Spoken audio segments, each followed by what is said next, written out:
6'7". 6'7". Yeah. Oh wait, he's 6'7". That's crazy. I don't like that. Yeah, I don't like a big geography guy. It could be so fun and so yee, and then all of a sudden it can be like, man, this is just awful, and it's just the worst feeling in the world. Welcome into Overtime, presented by Perfection One, episode 93 of the Southern Ohio Sports Authority's flagship podcast. I'm your host, John Bruce, along with Shayne Combs, and it's snowing again. So, I mean, it's a beautiful Sunday. We had a great week with, we got in the 60s. A lot of the snow was gone, and now it's snowing again. I don't know if it's, I don't want to jinx it. I don't think it's doing too much, but still, I was ready to move on. I was ready for spring. Yeah, hopefully, we kind of expected this, though. A couple more little ones here, and then move on. It was good to see some spring training baseball on yesterday, and I know softball and the high school level's already been out of the week. Baseball start up here tomorrow as we record here on Sunday, and so it's always an exciting time. As I've said in weeks past, you get the baseball and softball off and running, but you get to the tournament time in basketball. Yep, and that's, our favorite time is tournament time here in the Southeast District. You are watching today's episode here on YouTube. We're filming in the Chillicothe Sports Cards studio here inside SOSA the Dugout in downtown Chillicothe, 185 East Main Street. Beautiful facility. If you haven't seen it, make sure you check it out. SOSA the Dugout. You can get your times, your reservations. You can get in, use the hit tracks. Had a lot of good things going on. We had some. I know we had some coaches clinics coming in. Some really good coaches around the area came in and ran some clinics, and we've got some instructors across baseball and softball. So make sure you check those out at sosadugout.com. That way you can find your times and get in here as soon as possible.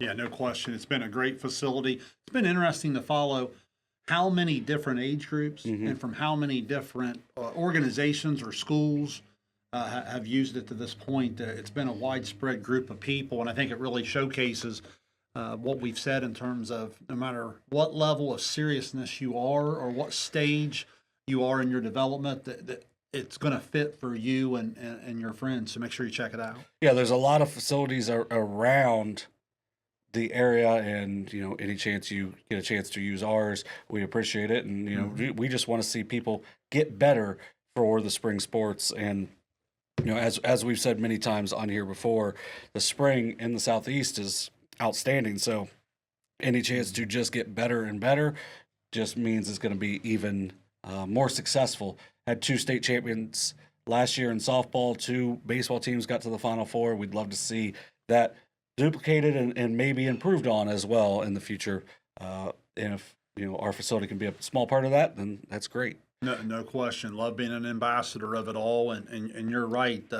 It's been a good little run here for the Southeast, and I don't see why this spring would be any different. Exactly. So, but we still got basketball going on. We had a really good episode last week, episode 92. If you haven't watched it yet, got some really good viewership numbers on it last week. We appreciate you. And before we really get into that, remember that if you aren't sure that you want to watch the entire episode, we understand.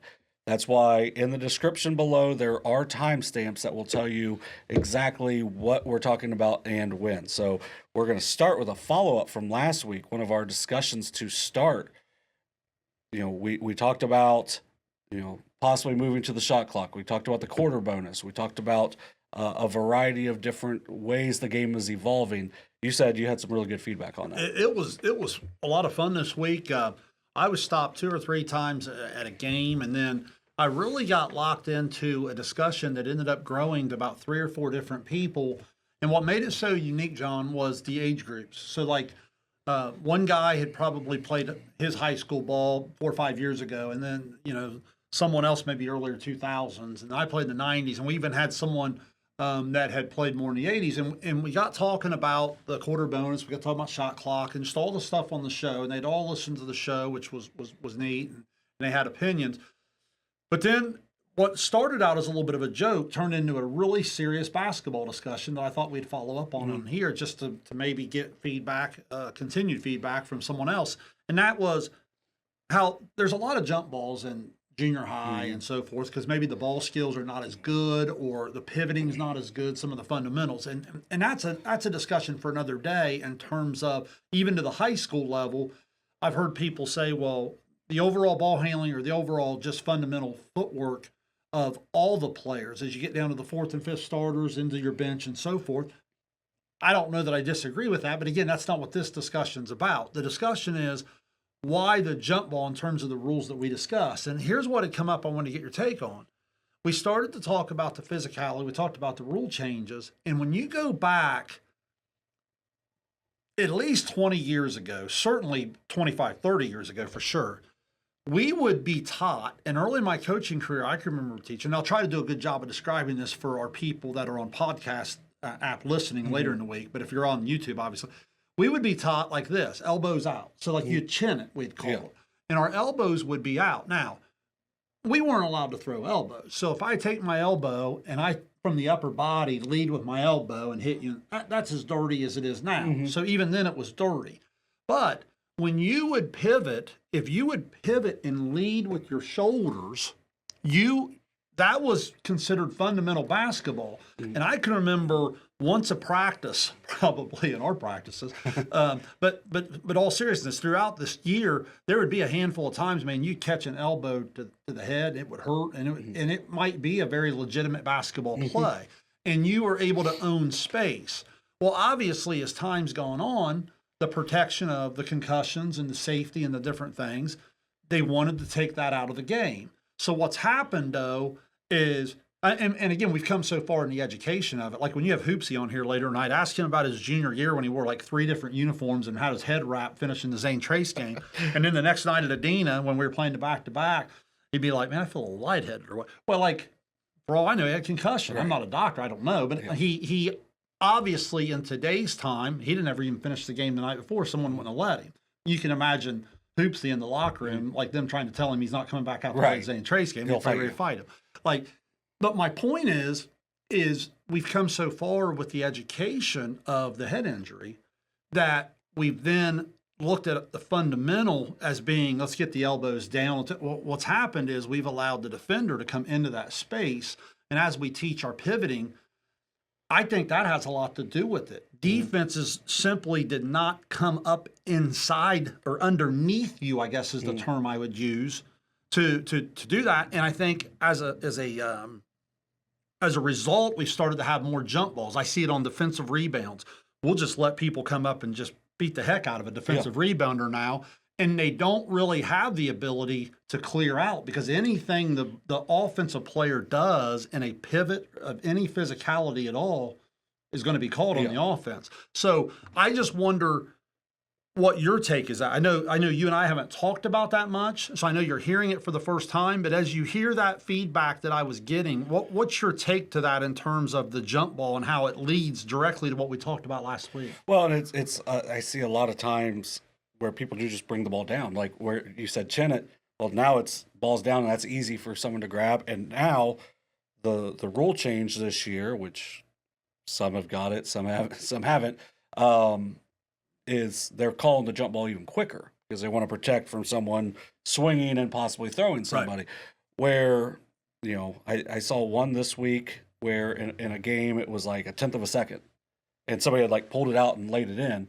Well, it got called a jump ball. And then later you see like 3 players diving on the floor, like wrestling in the same game, but at different officials' area. So I do think the fundamental change is what made it to where we are seeing the more jump balls. We're seeing how important that quarter bonus is because it's making it to where you could be a little more physical without being crazy with it. But yeah, just overall, I just think the changing of those things has changed the game in a major way. And the last thing I'll say, because I know we don't want to spend too much time on it, I'd encourage people to go back and listen to last week's show, is it's another example of how coaches want to win. Coaches are going to take a look at the rules, and then they're going to coach the game. We can no longer coach chin at elbows out because you're going to get your guy or gal kicked out of a game, right? When as soon as they pivot and hit someone in the head with an elbow, it's going to be, intentional, and then they're going to be getting together. But it's how many times do coaches look and say, hey, you've got the opportunity to get up under the offensive player, go for the basketball. There's a good chance we'll get a tie up. Even if it's not our possession area, if we're the defense, that's an advantage to us because we're going to win a possession hour later. And I hear more and more coaches talking about going aggressively for the ball in the tie-up. So I do think they go hand in hand. And again, as I said last week, I'm not even saying it's a bad rule. I think we understand the seriousness of the head injuries and the concussions. But it's just another example of how that, the box out, when you root a guy out and you hold a box. The other night, I messed up on a stream saying, that was outstanding position by so-and-so from Wellston. I think it was Barnhill at the time. Outstanding box out. Whistle blew. I thought we were going the other way. It was on him, you know what I mean, where he rooted the guy out too much. So it's just, there's a lot of things that once upon a time would have been considered fundamental that now maybe they're looking to go against. Well, I saw it last night. You mentioned the elbows. It ended up being called an intentional foul in a girls' game, and it was girls kind of trying to shake off a defender and hits an elbow to the face, and probably was the right call, but it's like, well, there's so many different things. The game's changed so 20 much. years ago, I'd be like, I bet she doesn't put her face in there. Exactly. And I'm not saying that's right. I'm just saying that's the way we played. And it would have been a defensive foul. Yeah. Because they had to have done that. But now it's the game is very different. Yeah. So speaking of the game being different, and this kind of goes into our tournament discussion coming up. Is this year 2 or year 3? Well, some sports came in like for basketball. It's year 2, right? Or is that right? Shouldn't we know that? We should know that. So we're going back a few years. Yeah, I would say this is year 2 of the 7 divisions in basketball. Now I'm going to have to go look, but so with the 7 divisions in basketball, we've seen the different impact. Last year we had more teams get to the Elite 8, get to the Final Four than what we've had, and maybe forever in the Southeast District. And this year we have, I think it's 4 different divisions in the boys have a guaranteed team that's going to get to the Elite 8. In the girls, it's 2. So what do you see as, some of the impact of, the 7 divisions now, since we were at 7 divisions? Look, I like it. I understand we had such a discrepancy in enrollment at the Division 1 and 2 level that we had no choice but to do something unique there. So I was calling for the 5th division. Yeah. As a result, they went to the 7 because they wanted to get the Division 1 and 2. So if you go and check it out, you'll kind of understand what I mean by 3, 4, 5, 6, 7. Kind of gives us the 5 that I was referring to. And you go back to the mid to late 80s, they had the 3 classes, they went 4 divisions, and I just felt like it was about time for us to do that. Listen, enrollment's real. As someone who has coached for almost 3 decades at a smaller school, I can tell you it's a big, big deal. I've coached teams that back in the 4 division format, I've been the biggest Division 4 team in the state, and I've been the smallest Division 3 team in the state, and I can tell you it's 2 different things. Yeah. It just is. So they've got the competitive balance in now. Obviously, you got a lot more transfer portal involved. You've got a lot more private-public discussion going on now more than ever. And I just think it gives a little bit more parity. It gives more teams, more communities a chance. Conference realignment is trying so hard all over the place to see if they can figure out parity across all the sports. So when you're in the individual sport, to me, the tournament is starting to form the most competitive balance possibility by going to the 7 divisions. And as a result, it does give our Southeast teams a chance to compete and sort out and figure out who's elite and who can go represent us at that stage. And I know that Division 5 has a big advantage. Well, that's because we have so many teams down this way in Division 5, and that's part of it. So if you're the elite of that, you should be representing us in the Elite 8. So I don't have a problem with it in terms of the formats being used. I think it's a step in the right direction. Yeah, this is the 2nd year, so I was able to look that up and verify. I think the RPI has been back a couple more years than that. That's correct. That was what I was kind of thinking of. I'm going to say that out loud and act like that's what it was. But I agree with you completely. Now, I'll go to a step further from what you had said. Being the biggest D4 to the smallest D3. when I coached at Wilmington, we were the smallest D1 in the state. We played a school that had 1,000 more boys than we did. We would have been Division III, at that time, but instead we're Division I. Right. So, you win your first tournament game, and then the next day you get to go play a team with like 61 players, and we had a couple, so we were good and we were competitive in the game, but still, when you show up and they have more people taking infield than you have in your program, that does make a big difference. So that's part of the reason why they've made this change. It wasn't for the smaller divisions; it was for the bigger divisions, and then it kind of benefited the smaller divisions, which is a lot of what we have here in the Southeast. So I do think it is a nice benefit to the smaller schools. It gives those smaller schools a little bit more of an even playing field when you're playing teams that are even closer to your size. So if you look at, like we'll use St. Trace. St. Trace is going to be a pretty high Division 5 school right now, and the next year they're going to be like a mid-tier D6 school. So, this year, and then they're going to have that big drop off in enrollment, and that's going to make them, imagine this year's team in that D6. So it ends up kind of balancing itself out, and it gives teams, based on your enrollment, a variety of chances, and I think that's what's going to make it over the long haul a more successful product. And I do think that going to taking a step back and being, maybe we don't have to put these games all over the state. We can still go to Dayton. The road to Dayton is where we're going, and I think that was a big improvement this year. I know our Carson Francis was not the one that made the state think about it, but last year he puts out this big thing of like, hey, why aren't we playing at Wright State? Why aren't they using these multiple facilities? And obviously there's those 2 days at UD that it's out because they're having the NCAA tournament there, but why not use all the facilities in that area? Like they had games at Wittenberg last year, which isn't very far from Dayton, and those are electric atmospheres. And then you had Minford that had to go to the Echo Center in St. Clairsville, and they had a great crowd, but it's still like, imagine what that crowd would have been if they weren't 3 hours away from Minford. Yeah. Or if it was in Dayton. I mean, an easier place to get to. And it just, I know it was great last year when Portsmouth and Fairfield girls played in the Final Four at the Convo. They should probably be playing at the Convo more often anyway. So that they should have been in Dayton. I mean, even if it's at Wright State for a semifinal and then you play the final at UD, I'm just glad that they took a step back and reevaluated and decided, to be either more creative or just more patient on like, hey, we're going to have to be there for a while. And, if you're going to be there for a while, you might as well have everyone there. Well, and I think the one thing I'll give the tip of the cap to is you're describing Wilmington. Here locally, Chillicothe had fallen into that way.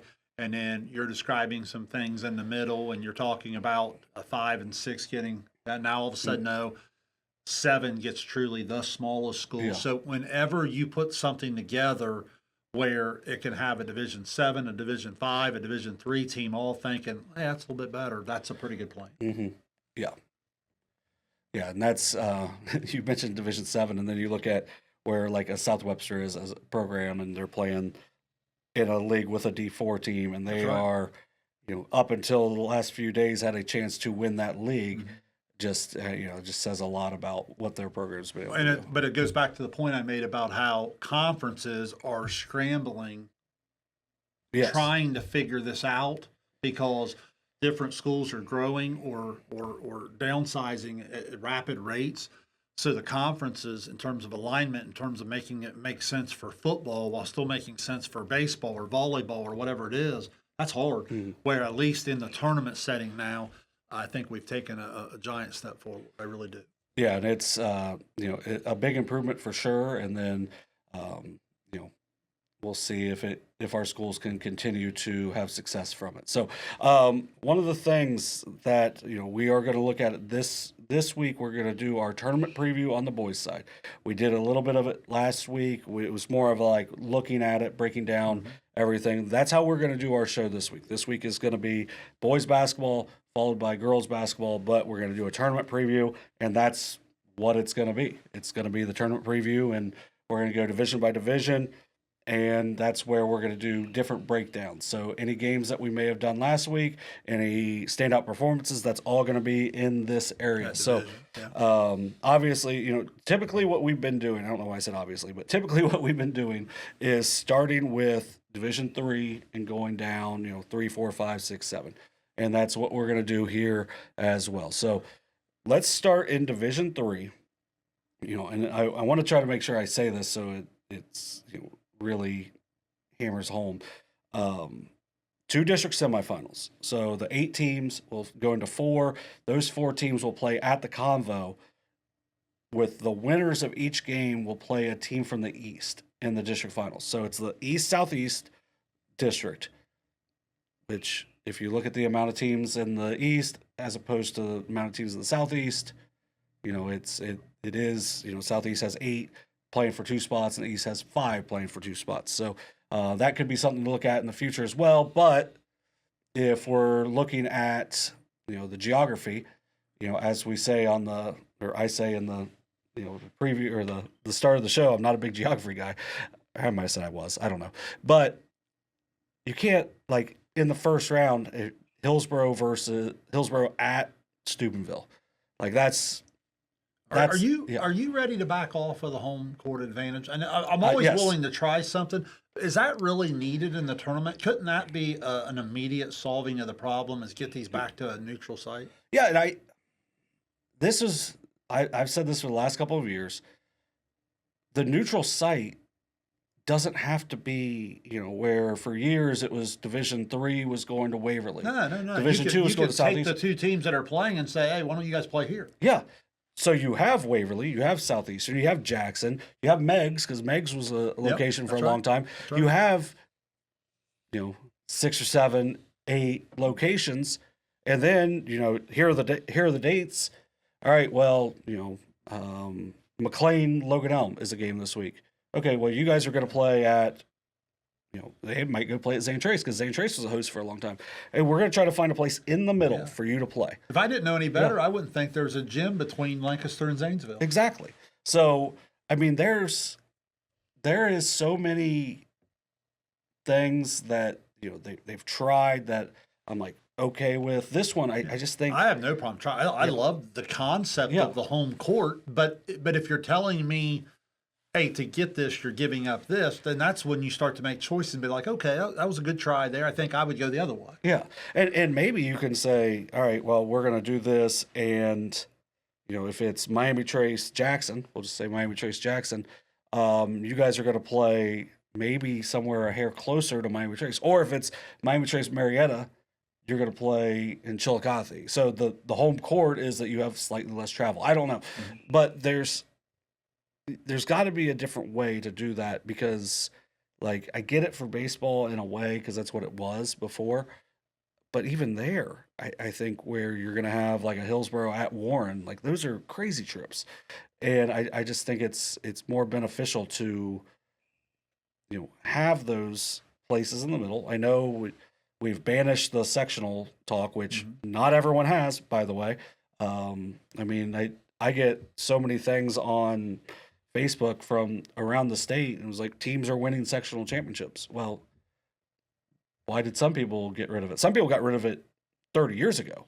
In the Southwest, they haven't had sectional championships forever. They would come play teams in the Southeast, why do you have stuff for the sectionals? Well, it's this. And oh, okay. Well, it's different. Right. Well, so why did we get rid of it? We could still keep it for those small schools and everything, but that's another thing.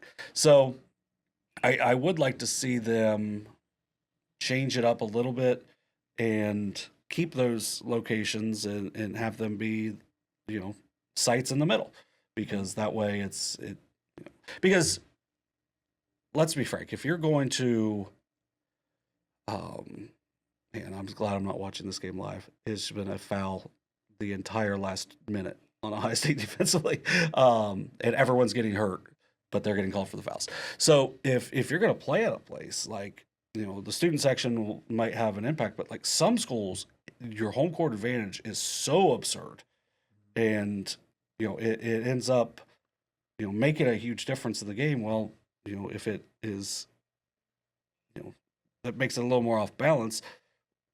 I don't know. It's just it is, and it's a neat thing, and I think people as they advance to a regional or state level, the travel is part of the experience. I think what we're talking about here is in the earlier rounds, before you start to separate the okay teams from the really, really good teams. If you're getting out to a regional, if you're getting out to a state, for sure, traveling's a part of the experience at that point. No one's going to worry about that because that's a special opportunity, special run. I think we're talking about the early first round, second round type of games that I think we could probably tweak and help out a lot. Yeah, I completely agree. So we'll jump into this. I'm going to make one more statement. If you're watching this and you're watching the Buckeye game at the same time, you will know the exact moment. There's been 3 official reviews in the last minute of this game, and so we haven't really I've been glancing at our TV in here, and it's kind of throwing me off a good bit. So in the Southeast, in Division III, the 1 seed will be Miami Trace. Earned it an 18-3 regular season. Obviously, right now, playing without Adam Guthrie. How long are they going to be playing without Adam Guthrie? We're not sure.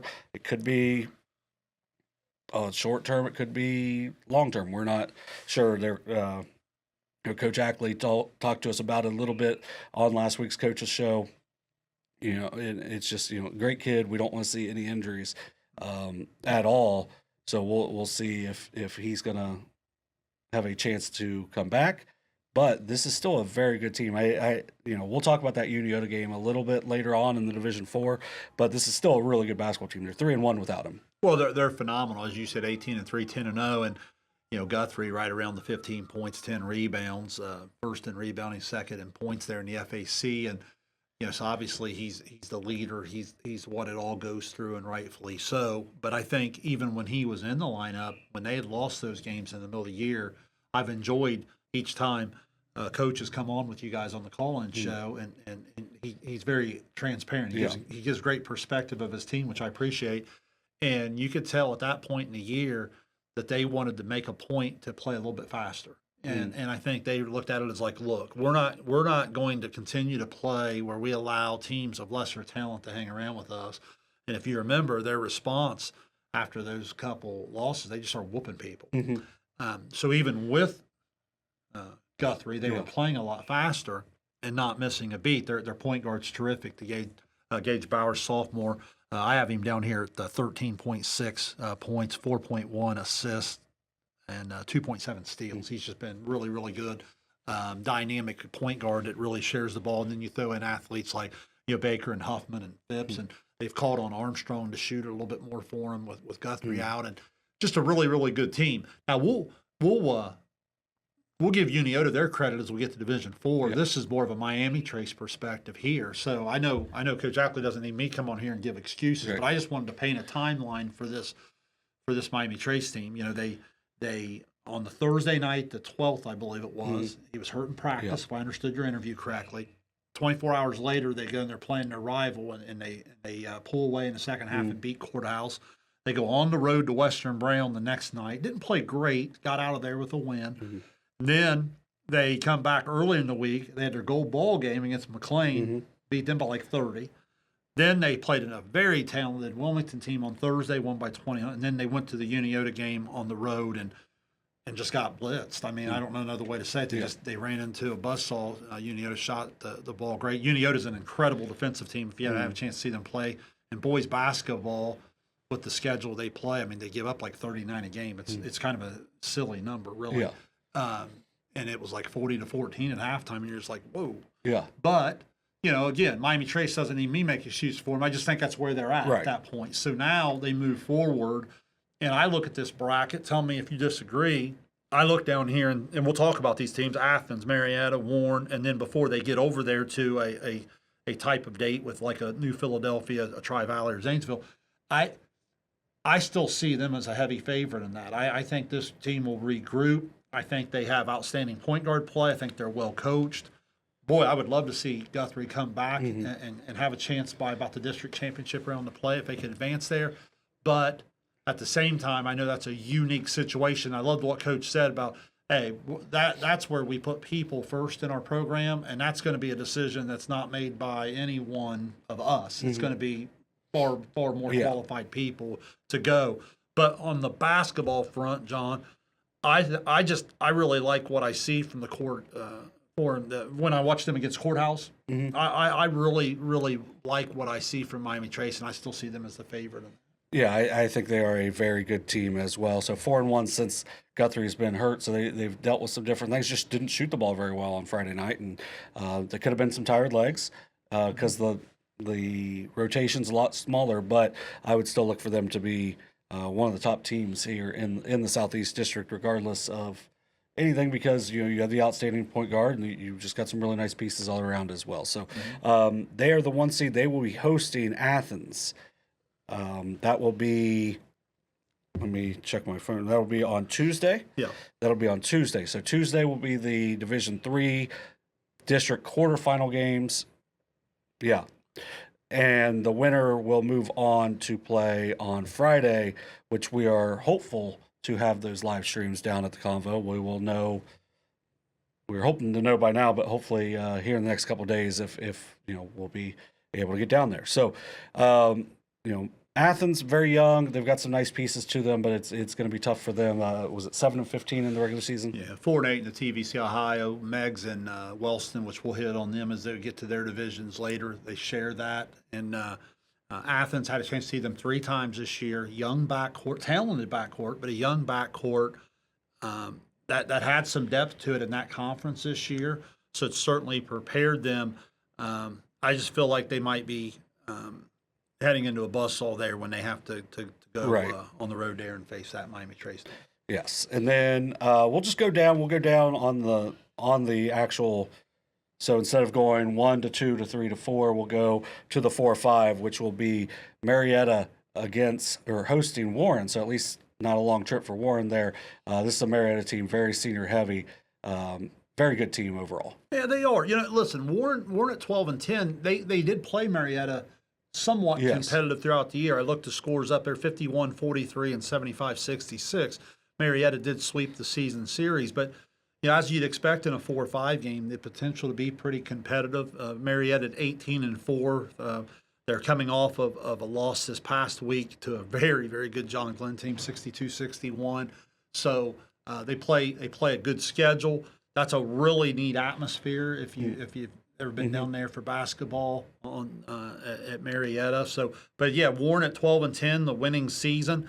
It's funny how that works with those types of programs. Sometimes it'd be like, oh, Warren's a little down this year, and they're 12-10. You know what I mean? So it's, I would certainly say playing at home, Marietta's the favorite, but it's that old thing, trying to beat the good team 3 times in a season. That's not the easiest thing to do. And your rival.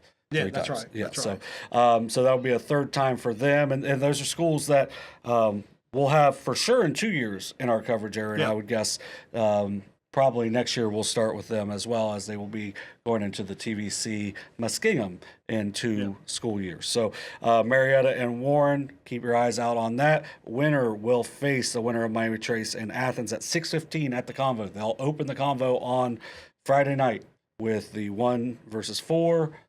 And should be a really good atmosphere. We'll be there regardless. Yeah. Hopefully we're there to get the live stream. But the winner of that game would play the next week against the winner of New Philadelphia, Tri-Valley, and Zanesville coming from the east. So, yeah, just some notes there. I know we won't spend a lot of time on it because it's out of our coverage area, but certainly relevant because it could be the opponent there of Miami Trace or whoever, Marietta, who would ever come out.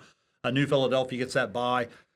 Tri-Valley, they're 13-9. Zanesville's 12-10. New Philadelphia waiting on them. They're 16-6. And they beat Marietta. And they did. And listen, Zanesville scores at about 60 per game. Looking at them offensively, so they've got a little bit of firepower there. So certainly going to be a quality opponent, whoever represents that east side when we get out to the district championship. Yes, so good quality basketball coming from the east regardless. So now let's move down to Jackson, which is the 2 seed. They will take on the 7 seed Hillsboro. And, third time playing there. Once again, you got Jack Hallen, the all-time leading scorer at Hillsboro, only a junior, averaging over 25 points a game. He was a co-player of the year in the Division 14 and in the FAC. So just an outstanding player, and that's from a fifth place team. So that shows how good of a player he is. But this is a Jackson team, 19 wins in the regular season, loaded with seniors. Jax Carroll, Bodie Wolford.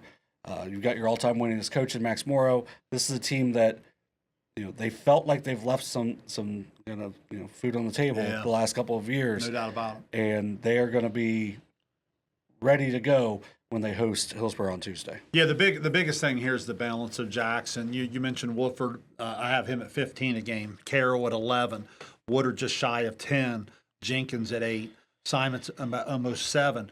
Where over on the Hillsboro side, as you mentioned, Howland 25.4. I believe if I didn't miss someone on the stat sheet, I think you go all the way down to about 6.5 to Dumper. And that's not to say Hillsboro doesn't have some really athletic defenders and some rebounders and some guys that go, but they really, in a game like this against the defense of Jackson, they're going to have a second or third guy step up and space the floor a little bit and deliver. Or I just think the Jackson squad coming in at 19-3 is just going to overwhelm them with their depth. Yeah, it's going to be a really tough matchup for Hillsboro for a third time.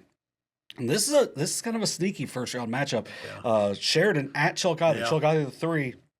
It's a Sheridan team that has some good size, some good length, good athleticism. They play an outstanding league, but once again, this is a Chillicothe team that can really guard the basketball, and they've got some really nice pieces as well. Yeah, they do, and I think this is where Chillicothe, the level of schedule they've played, not just in the FAC, but overall, this is why you do that, is so that when you come up in the first round, I almost can't say it without laughing, Sheridan in the first round, Cox at 14 a game. Hammond's having a really nice year, almost 13-9 in terms of points and rebounding. And then Stone King, we talked about what he's meant to their offense, still scoring up over 11, but handling the ball. Netter's been terrific inside. But this Sheridan team, they're good. 13-9, 12-4. Only Maysville and John Glenn in front of them in the conference standing. They're a team that when I study them, they score upper 40, lower 50. So I think it's going to be one of those typical Chillicothe games where Sheridan may be hard to turn over, but Chillicothe is certainly going to make it tough to score. So I would be surprised if this game made it out of the mid-50s maybe. And someone's going to have to execute down the stretch and win somewhat of a close game, I would think. And then the winners of those two games would take on one another on Friday at the Convo. That would be an 8 p.m. start. Once again, similar to that. If we're able to, we will be streaming those games down at the Convo on Friday night. So you could have a third matchup between Jackson and Chillicothe. They split in the regular season, so why not play the rubber match there for a chance to get to the district final?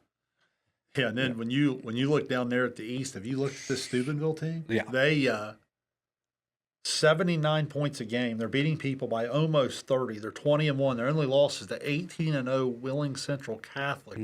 4 guys average double figures. I think another guy at around 8. And, man, they can really, really score. But what would be interesting is if a team like a Jackson or Chillicothe got out, that would be the type of team from a physicality standpoint that possibly wouldn't be overwhelmed and could take care of the basketball and could get them into a dogfight. So that could be much this East Southeast number 2 bracket when you're following the district level, that's must watch basketball there. Yeah, it's going to be outstanding, and as you said, that Steubenville team is one of the best in Division 3, but we'll see if there's a physicality standpoint that either Jackson or Chillicothe could give one of the two. Yeah, because if the answer is they can't, then you're talking about a whole different. Because I think we both agree that Jackson and Chillicothe passed the eye test when they. Yes, 100% agree with that. So now let's move down to Division 4. Division 4 will have 4 teams reach the district semifinals.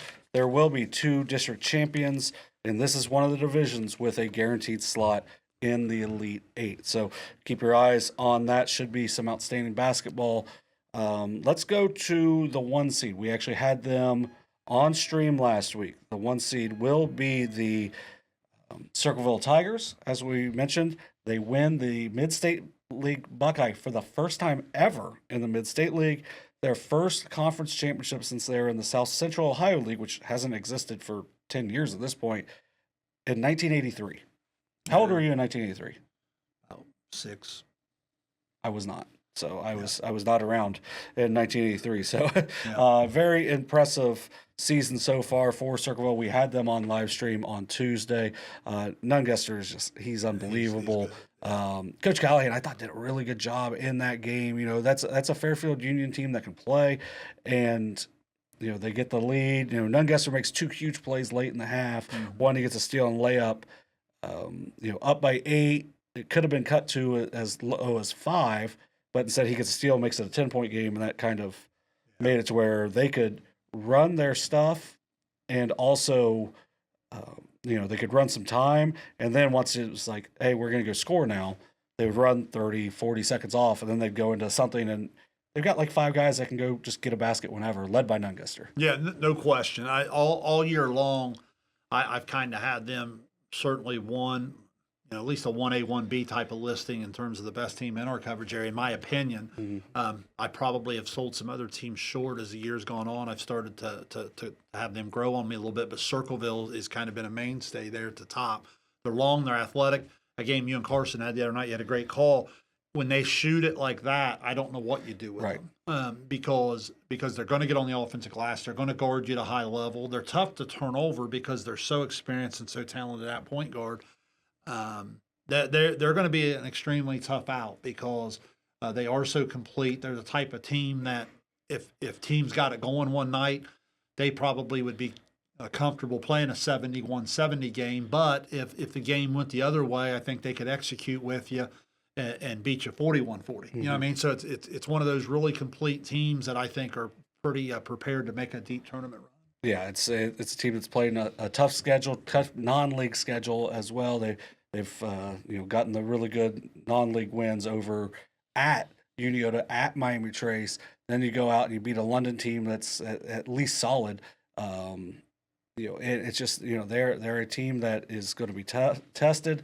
They've won 15 straight games now, and just you know, very senior heavy. And you got the senior guard, and that's where things had to feel very good. So they're also going to guard you. That's you know, that's.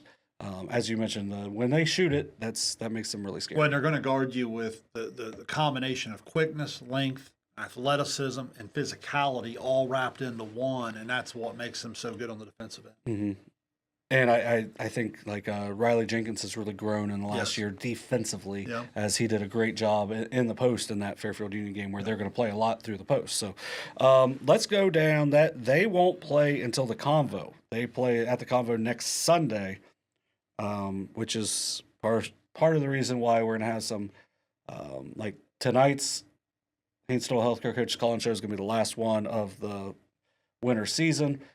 This might be the last normal episode of Overtime for a little bit. We're going to still put out some content. It's just we don't know the exact dates. We don't know if it's going to be coming out on Monday because we'll be down at the Convo a good bit and doing a lot of games down there. So, Circleville will play the winner of Gallia Academy and Vinton County. 2 teams that are fairly similar, but seem like they're kind of going in different directions. Yeah, a little bit there. You know, obviously the 8-9. Anytime you get the 8-9, the 8 matters because of the home game. You know what I mean? And it's the 11-10 Gallia Academy team. I really love their young point guard Reed. Now, keep in mind, I didn't get to see them with Meadows, the 6'3" junior. I've seen little clips here and there online, but I haven't had a chance to see a full game with him at full strength. So, I like the Gallia Academy team when we had them earlier in the year. We made the comment then that I thought they were going to be playing their best basketball later in the year, and it sounds like that they've gone on to be a really solid team. You're right about Vinton County, Coach Kite. The Vikings there at 7-15. They've fallen on some really hard times this year with adversity. Obviously, the Montgomery kid can really get it going on nights. Yates and Moore can spread the floor for him. All I would say is this. Somewhere in there is that Vinton County team that beat Meigs twice. So, I mean, to look no further than that in terms of their ability to go on the road and win a tournament game. So that's got a chance to be a really, really unique matchup there in that 8-9.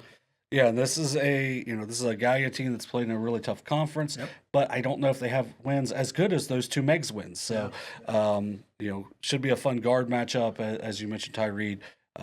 This is a Gallia team that I would say will be pushing towards one of the top 2 or 3 seeds next year. I can see that. Yeah. And then, this is a Vinton County team that will get better as they get healthier throughout the next year as well. So that'll be the 8-9. Winner will take on Circleville at the Convo. Then we'll move down. The 4-13 game will be Waverly, the Tigers, on Monday. These games, the quarterfinal games are on Monday. So Monday the 23rd, Waverly will host River Valley in the 4-13 game. Yeah, I really like the direction Waverly's going. We've had them several times against some good competition, and we've talked about them pretty consistently throughout the year in terms of their late season success last year. Kind of maybe set the expectations off the charts this year. Mm-hmm. So depending on what your take is on that, maybe you feel like they've underachieved, overachieved. I think they've achieved just fine. Mm-hmm. You know what I mean? At 12-10 with the schedule they play tells you good basketball team, and they're still a pretty young basketball team. Obviously, Alexander at 20 a game is terrific. I believe his efficiency's really come up this year.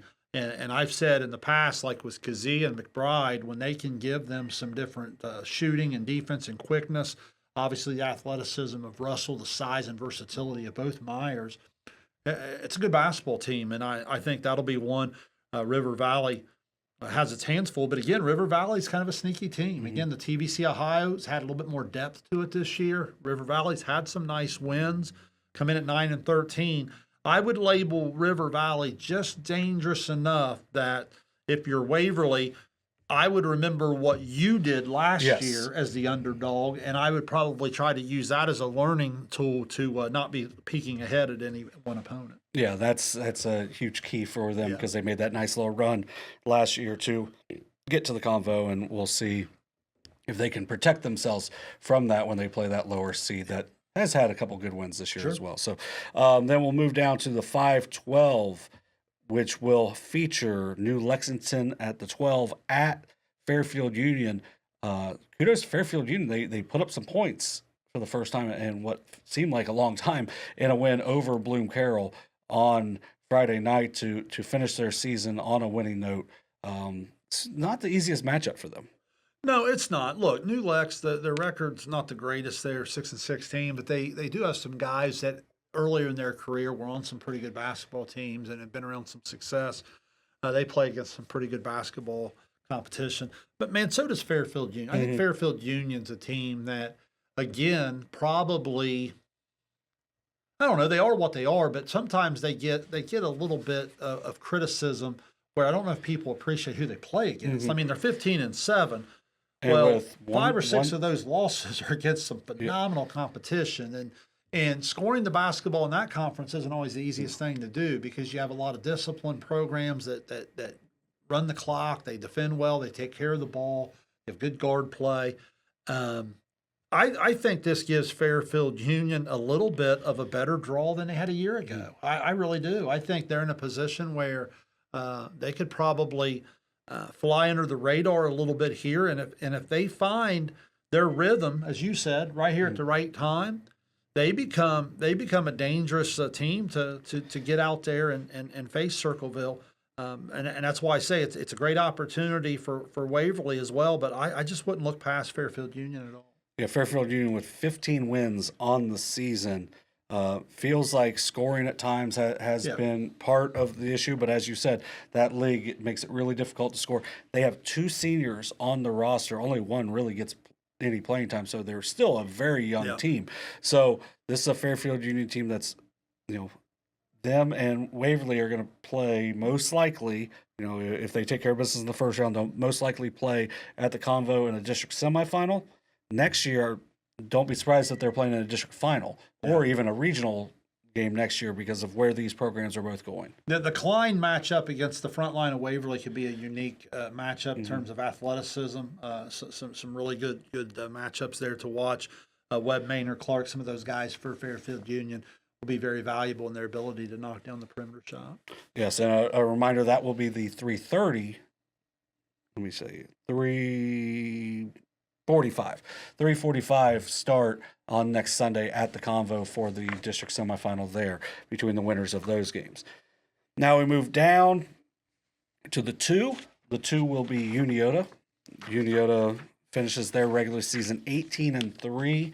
Their losses coming to Circleville in double overtime, Chillicothe, and then the only one that was even sizable at all was at Jackson. So they've done pretty well through their schedule. They go undefeated in the SVC. A couple of big, tough wins against Zane Trace, including a really big comeback, and then that really good win to finish their regular season over Miami Trace.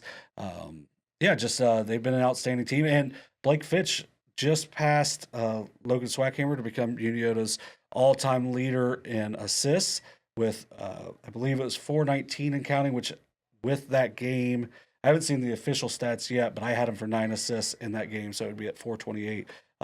Very impressive career, 2-time SVC Player of the Year in Blake Fitch. Yeah, really, really impressive in that Miami Trace game the other night. Oftentimes when you shoot the ball as well as Unioto shot it, it's because you have a point guard setting the table for some good quality looks, and he certainly did that with the 9 assists.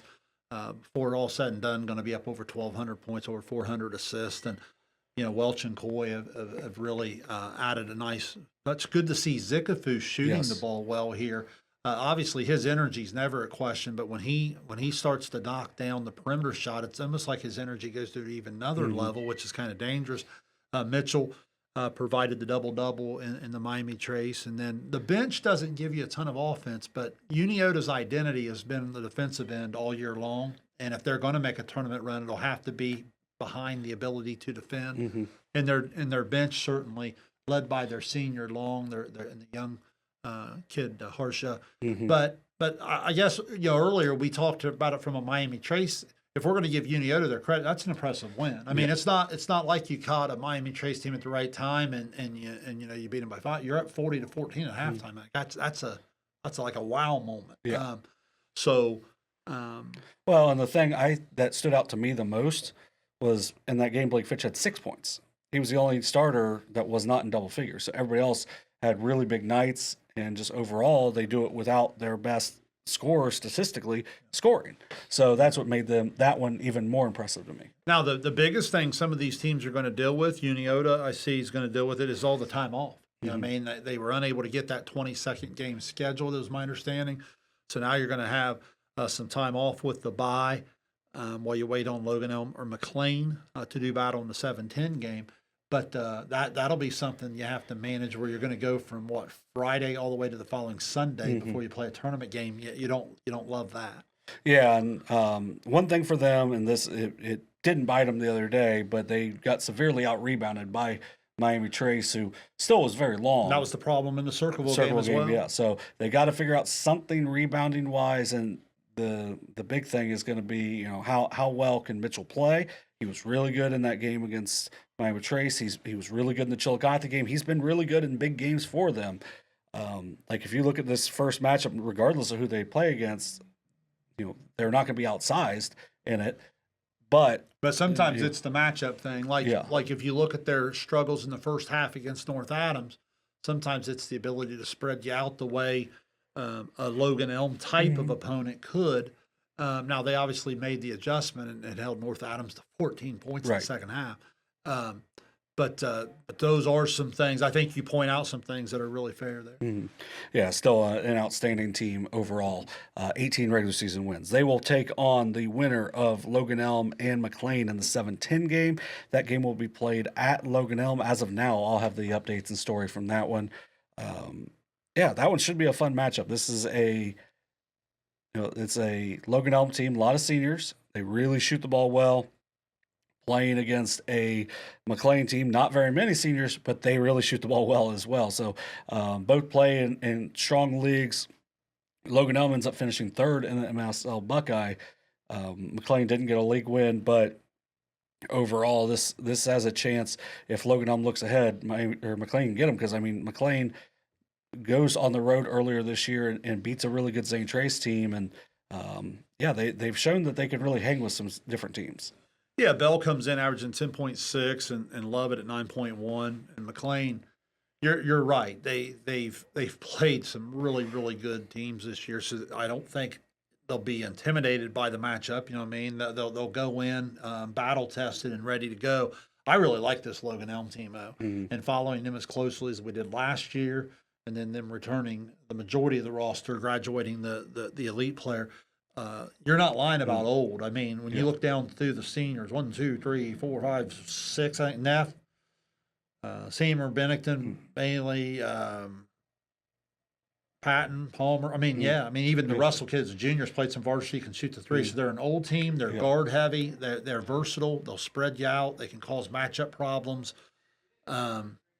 Really, really dangerous team, especially when you get in this one and done format, because the night they start seeing the three ball go through, they could beat anybody. Yeah, and they've had those nights where they've had a lot of those three balls go through. Neff isn't gonna necessarily kill you from three. He does a lot in the mid range, but Bennington and Russell have each had games with over 5 made threes. Yeah.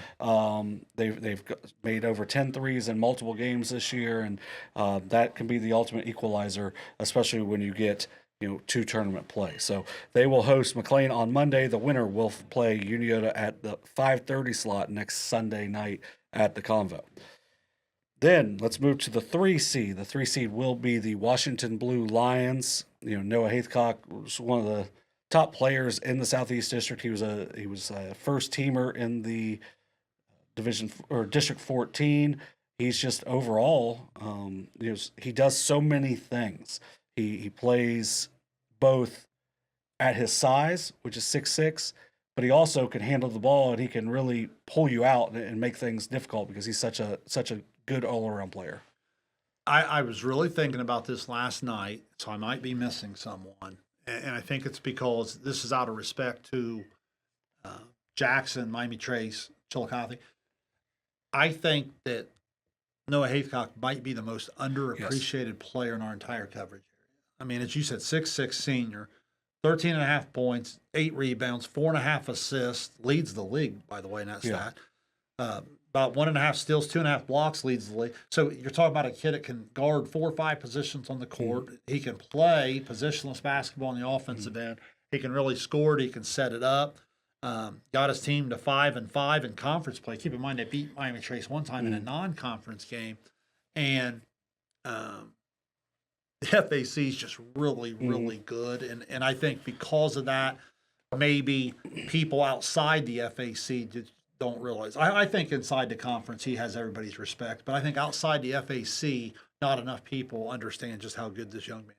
Yeah, and he's an outstanding player. He's got some outstanding senior teammates with him as well. They actually will have a bye until the Convo. They will play at the 7:15 slot. They also did not have that last game because they had to reschedule a game for the night they were supposed to play Unioto. I'm guessing those two are going, hey, we'll just play later on. So they're both missing that 22nd game. Probably don't want to give out too much on the scouting report before that possibility in the district final. So hey, Everhart, real quick, Everhart's hit 53 threes for them, leads the FAC, but then when you break it down to percentage, he's even top 5 at 37%, and he's shot way more than the other guys that are up there with him. You're talking about an elite shooter. So you talk about a dangerous basketball team. You get a versatile kid like Haithcock going one night, and then a three-point shooter like Everhart can spread the floor. They become really, really good. Yeah, they are a dangerous team for sure. So they are. They have to like the fact that it's going to only be. It would only have to be 2 wins to get a district title. But this is a team that they can really play. They've played a really tough schedule, and that's going to give them a chance against anybody. But that anybody is going to come with someone that scored 1,000 points that can really play either way.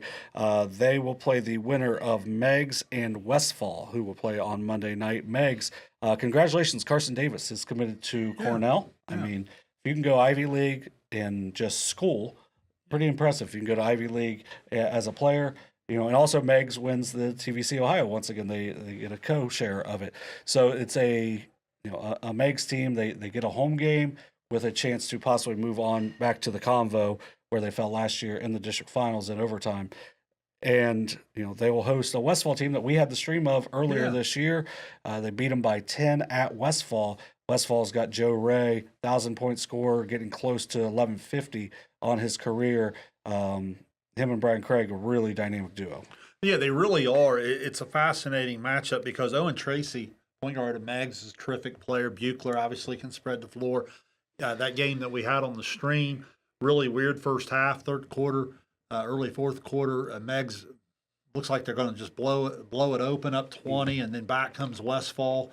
Westfall's had some real. If you haven't followed Westfall's had some really weird runs, good and bad this year.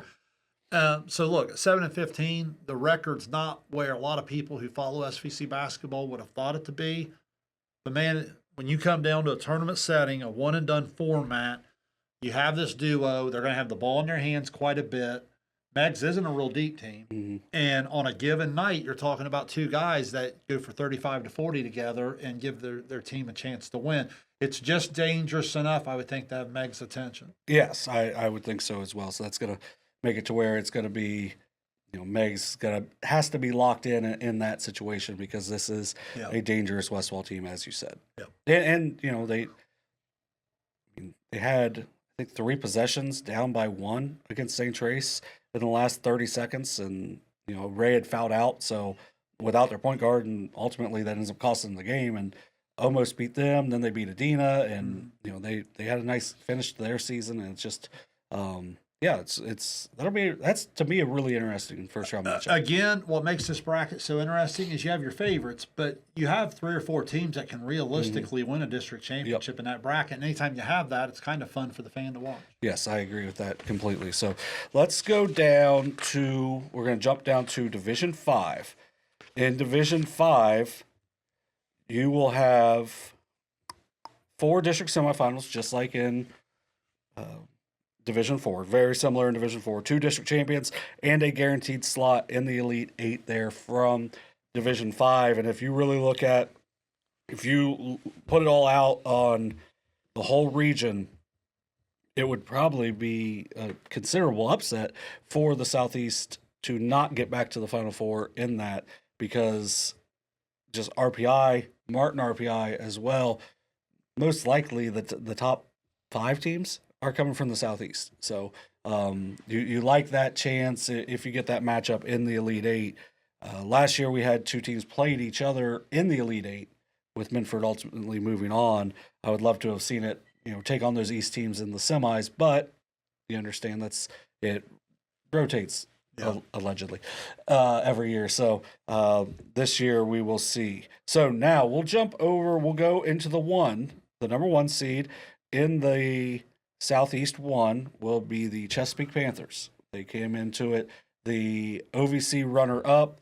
Coach Stephen Ater won his 300th career game in their win over Gallia Academy to finish their regular season. They finished with 18 wins on the regular season as well. They're going to be 1 game short as well, but 18 wins. They start 4 seniors, and Max Kazee might be the best overall player in the Southeast District. So I like their chances in any matchup. They'll have a home game on Tuesday when they host Oak Hill, who was a 57-36 winner over West Union in their opener. Yeah, Chesapeake's really, really good. They're explosive. They can guard you. They can really score the basketball. Obviously, a team like Ironton that can slow them down and get them into a little bit more of a half-court game's obviously been their kryptonite a little bit. But make no mistake about it, this is really a good team. They've been there, done that. They're hungry to take the next step. They understand tournament time, not overlooking people. So their journey is going to start with a winner there. Well, again, already have it. So it's a situation where they're going to be a heavy favorite throughout the early rounds, and I think that they have the maturity to handle that and understand what it's going to take to get the job done. Yes, if they would win, they would advance to the convo, which would be Monday the 2nd at 6:15. So once it goes to Monday, Tuesday for Division 5 will be the semifinals, and the finals would be on that Saturday. So if you're looking at Chesapeake, we mentioned Kazee. Caden Perkins is a 1,000-point scorer. Carson Freck has been really good every time we've seen him. Phil Thacker, an outstanding defender. John Cooper Barker. They've just got a lot of really nice pieces, and it's a team that I think feels like they're ready to take that next step, which would be to the Final Four. But you got to take care of business on the way there, because that second round opponent would be very difficult, regardless of who it's going to be, and a very physical team either way, with Wellston, the co-winners of the TVC Ohio. I saw a couple different things. I saw 2002. I also saw 2003. Either way, it's been well over 20 years since they won any piece of the TVC Ohio. You'll tell us a little bit more about them in a minute, but then Wellston will host on Tuesday Northwest, with the winner moving on to face Chesapeake. Yeah, so just to finish off that top bracket, Oak Hill had knocked off West Union in the early round game there, 57-36, and they'll move out there to play Chesapeake. And as you mentioned, as they move out off of that, where they'll be a pretty big favorite, this Wellston team's unique. We had them in the stream against RCCA the other night, and they were in the middle of a crazy schedule where they were trying to finish off this TVC title run. Remember, they survive a huge scare against Athens, have to come from behind to win that game. And then Briggs and their point guard Long did not play in that RCCA game. RCCA led that game by 4 going into the fourth, but Wellston is able to come from behind. Some seniors doing a nice job of really stepping up and delivering down the stretch. So then the next night they go to Nelsonville, and Briggs returns to the lineup, scores 41, and leads them to the co-TVC championship. And as you said, they're going to play Northwest. But again, anytime you talk 8-9 seed, the 8 matters because of you get the comfort of home. So obviously the winner of that's going to have an uphill battle against Chesapeake, but anytime you have someone as good as Briggs and you've had the season that a Wellston has had, if they are able to survive the 8-9 game with Northwest, I think they would present a solid challenge to Chesapeake. Yeah, it'd be a unique matchup for sure. But this is Briggs can step outside and knock down shots. He's a very physical player in the post. But man, that Northwest team very physical as well. So that could be a really fun matchup, as you said, in that 8-9. Yeah, no question. I'm anxious to see that one because as far as the early round matchups, that's probably one that jumps out at me. Yeah. Now let's before we move on, let's talk a little bit about Ross County Christian. Yeah. So next year they are starting the process of moving into the OHSA, so they're not going to be able to play in the tournament next year. But 2,000-point scorers will be graduating. Yep. But they've got a sophomore, Reed Elliott, who's unbelievable. A lefty that can really fill it up, but also he can rebound, he can pass.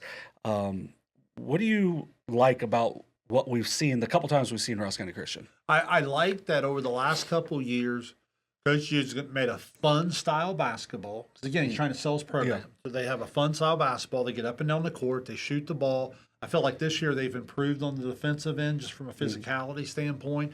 They're not afraid of anybody. I mean, they've gone out and played and have taken it on the chin against some really elite teams. Wellston, Warren, I know they were scheduled for Marietta. They played Dover. Yeah. It's just. But as a result, they beat Wellston last year. They knocked off South Point. Yes. Is that correct? They've had some really nice wins. Beat Piketon, who finished at 500. Piketon beat Trimble 91-90. Yeah. So my point is they've gone out. Played a 15-win Huntington team, really competitive the other night. So they have more than proven that if they were in that Division 7 bracket this year, they'd be a very legitimate. So I think it's steps forward.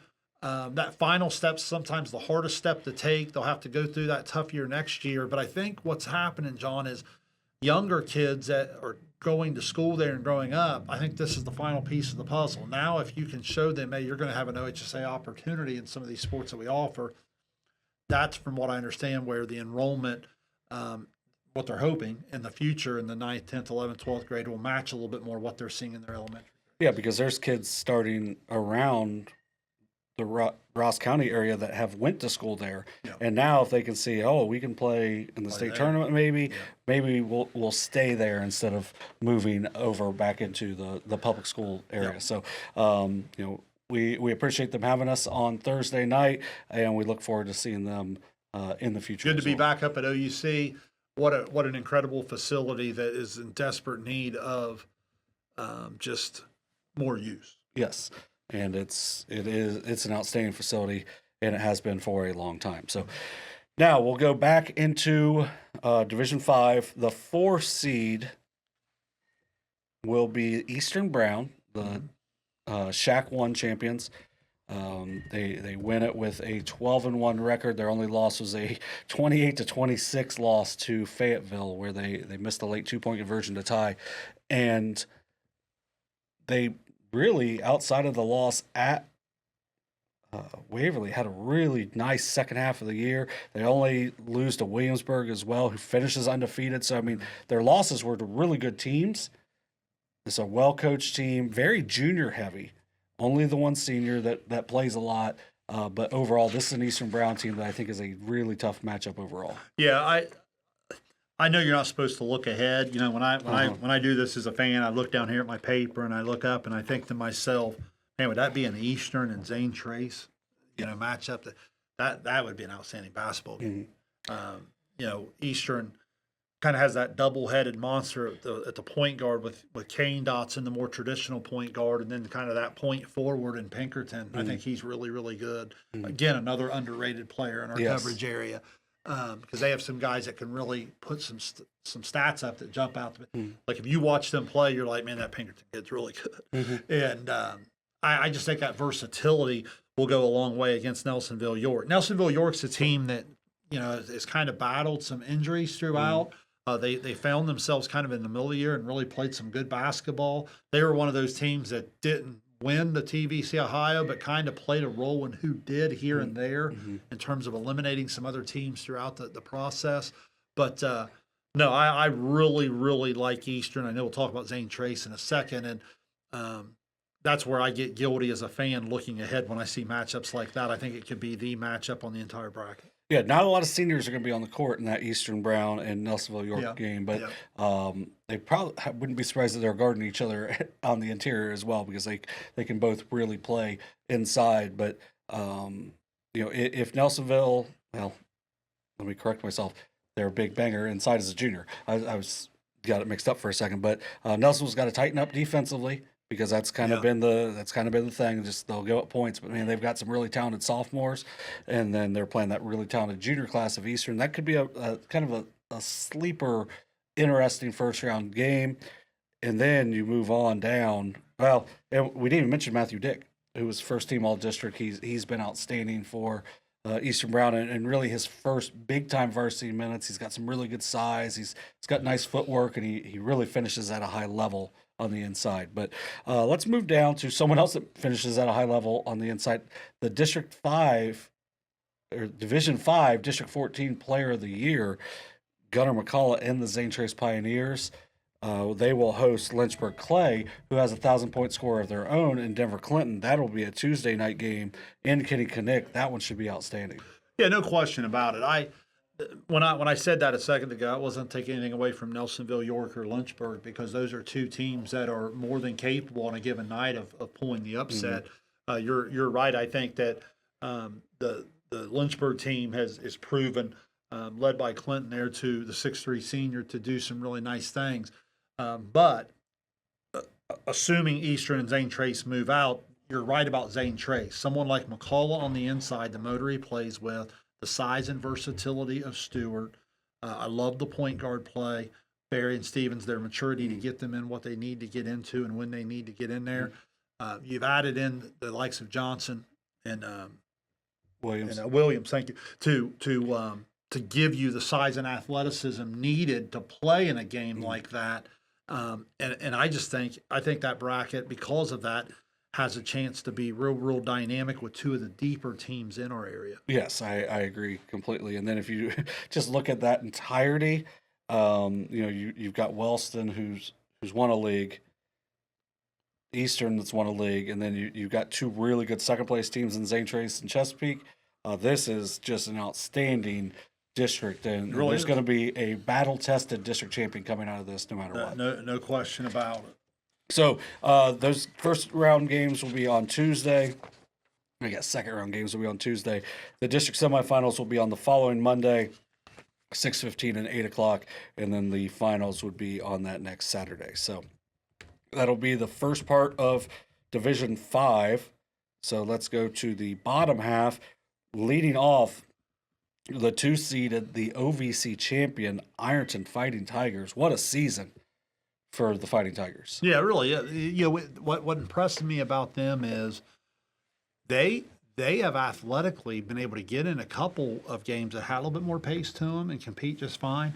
But then their ability to do what they've done to Chesapeake is all I need to know about them in terms of the ability to slow that team down and say, no, you're going to play this tempo, you're going to play in this style. And that's a big time sign of a tournament tough basketball team there, understanding who they are, understanding what they need to do in a particular matchup to be successful. And that goes a long way in making them a significant favorite in this Southeast 2 bracket, in my opinion. Yeah, how about their week? They go to Chesapeake and win the OVC outright, and then they go to Chillicothe and beat Chillicothe as well. So I mean, man, it's an outstanding team.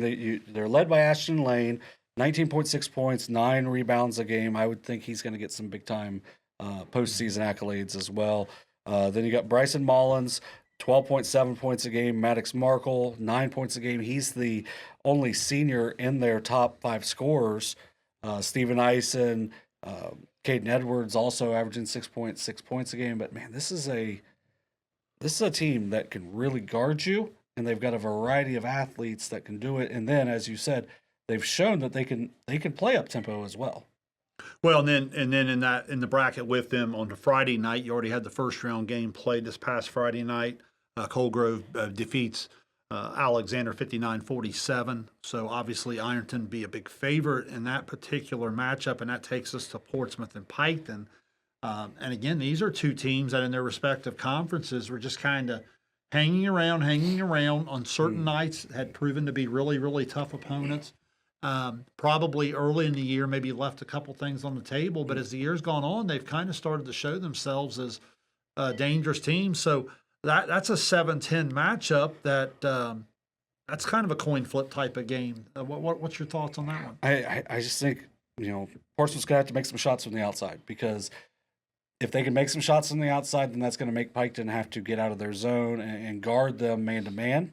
And if they guard them man-to-man, it's going to be really hard to keep Connie Thomas in front. We saw that in the Chesapeake game. Chesapeake, one of the better defensive teams in our area, and Connie Thomas had 20-plus points against them, almost all off the dribble. So if they can spread you out and attack, it's going to make them a really tough matchup. But, is McKinley going to be back and be healthy? Because he missed that Portsmouth game. And if he's out, Bo Henry could go crazy in that game, because Bo Henry can score inside and outside. And just has a really nice touch. But both teams have some really nice athletes. Piketon, I think, is a little bit better defensively, but Portsmouth had a good, solid finish to the end of their season, and I think they're playing some good basketball. When I watch Portsmouth a couple times on film and then watch them in person, they have the ability, when they're in the right mindset, to really get after you on the perimeter. And so I think the Piketon guard play is going to have a lot to do with Bo Henry's impact on this game, because you have to expect that Portsmouth's going to want to turn the pressure up just a little bit and make it difficult for them to come down and toss it into the big fella.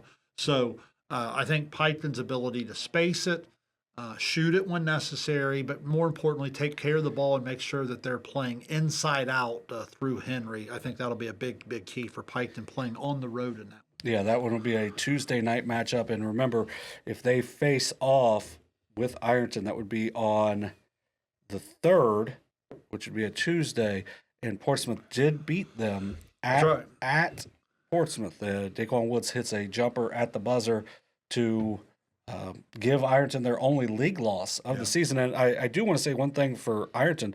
They actually had Carson Freeman, a senior that we didn't talk about. He only averages a little less than 3 points a game. He hit a 3 late to beat Guy Academy in a game that they were losing most of the game that night as well. So each team's had players that have knocked down some big shots throughout the year, but Portsmouth better not look ahead, because this Pike team can really play. Well, and when you're talking about winning and or losing games at the buzzer, those are all things throughout the process that make you a little bit more battle tested and make you prepared to play in those situational tournament moments. I think that's important. Yes, I agree with that. So let's move down the bracket a little bit. The 3 seed is Wheelersburg, one of the possible 3 SOC 3 champions, 2 right now. They get a share by going to Minford and beating them, but that was a tight game going into throughout the second half. This is a Minford team that is hungry for another win. They win 4 games in the regular season. They've had kids that have had a lot of success throughout their careers, you lose the senior class that you lose last year, and that does hurt hurt in a major way. But their experience playing this Wheelersburg team. But man, Wheelersburg, they won another chance at a district title. This is going to be a really tough one for Minford. Remember, I talked about coming out of football runs, my experience with those earlier in my career. A lot of times it's not the immediate, the adrenaline high of going to the state and doing all that. You kind of jump right in and you go. And then I said, as you get to about Christmas, you get into January, sometimes that's when it hits. I thought, and you tell me if you disagree, because you have a better feel for them maybe than I do. I've seen them 3 times, I think. But I thought Wheelersburg maybe went through that just a little bit. And now as I start to watch them, they're starting to find their rhythm. They're starting to find some different things. I think they're in a really good place going into the tournament. I like their draw. I like the spot on the bracket they're in. Their mix of physicality, their mix of good guard play, their ability to shoot it. I think they're going to be really, really tough to beat as that 3 seed down there in the bottom part of the Southeast 2 bracket. Well, I think the biggest thing that's going to help them is if they get through that game on Tuesday is the week off. Sure. Because they had a little time after football, not a ton of time, and then you had the 2 weeks off, and then you just had a bunch of games put in together, and that. Well, then the snow compounded it all, right. So they ended up with only 19 games on the season. Yeah. And I do think that the fact that they were trying to get a bunch of them in late in the season, because you don't want those kids to miss those games, kind of wore them down a little bit and maybe cost them a couple games late. But I do think, man, they're a team that they've got some really nice pieces, really good point guard, got some guys that can shoot the ball. They don't play a ton of guys, but that's when the tournament starts to spread out a little bit. You can go without playing a ton of guys because then you have a little more time to recover. But man, they've got some really nice pieces as well. So tough first round matchup for Minford on the road, but this is a Wheelersburg team I really like as well. And then let's move down to the 6, which will be a OVC matchup between Fairland and South Point. It'll be the 3rd time they take on each other. I believe this is the one that's had the same score both times. This is South Point team we saw before Christmas, we liked, and they haven't really gotten their footing going against anyone but Guy Academy. They beat Guy Academy a couple times. They only really played the one senior, still a very young team, but this is a Fairland team that is boosted by 2 seniors with a lot of experience that want another chance at Wheelersburg. Yeah, Fairland wants to get up and down the court and go and score the basketball still at a high pace. Some matchups they get caught in, that gets them in trouble because they might be playing a team that plays the same way better than them. But in some of the early matchups here, like with South Point in this particular example, I think that they'll have the ability to do that. I think it's South Point that's going to need to use some of the ball control and make sure that they're taking good shots and some different things. I would say for Fairland, as long as they have quality shot selection, they have 3 kids that could really, really score the basketball at a high rate, and I think that will make them tough to beat in this particular first-round matchup. If they advance and you go back and you look at a matchup like a Wheelersburg, now all of a sudden that's when possessions become a little bit more harder to come by, and you better make sure that you're getting quality shots each and every time down, or a team like Wheelersburg has that spurt ability to really space out from you. Yeah, it's a Fairland team that could really shoot it. Trevor Locko, one of the better lead guards in our area. Yeah, Love can really shoot the ball, and then Cliff Franson as well. So they unique matchup there too. But again, I think that's where, like in a Wheelersburg matchup, they would have the athleticism to guard the unique Fairland offensive talent a little bit more straight up and not have to send as much help to do it.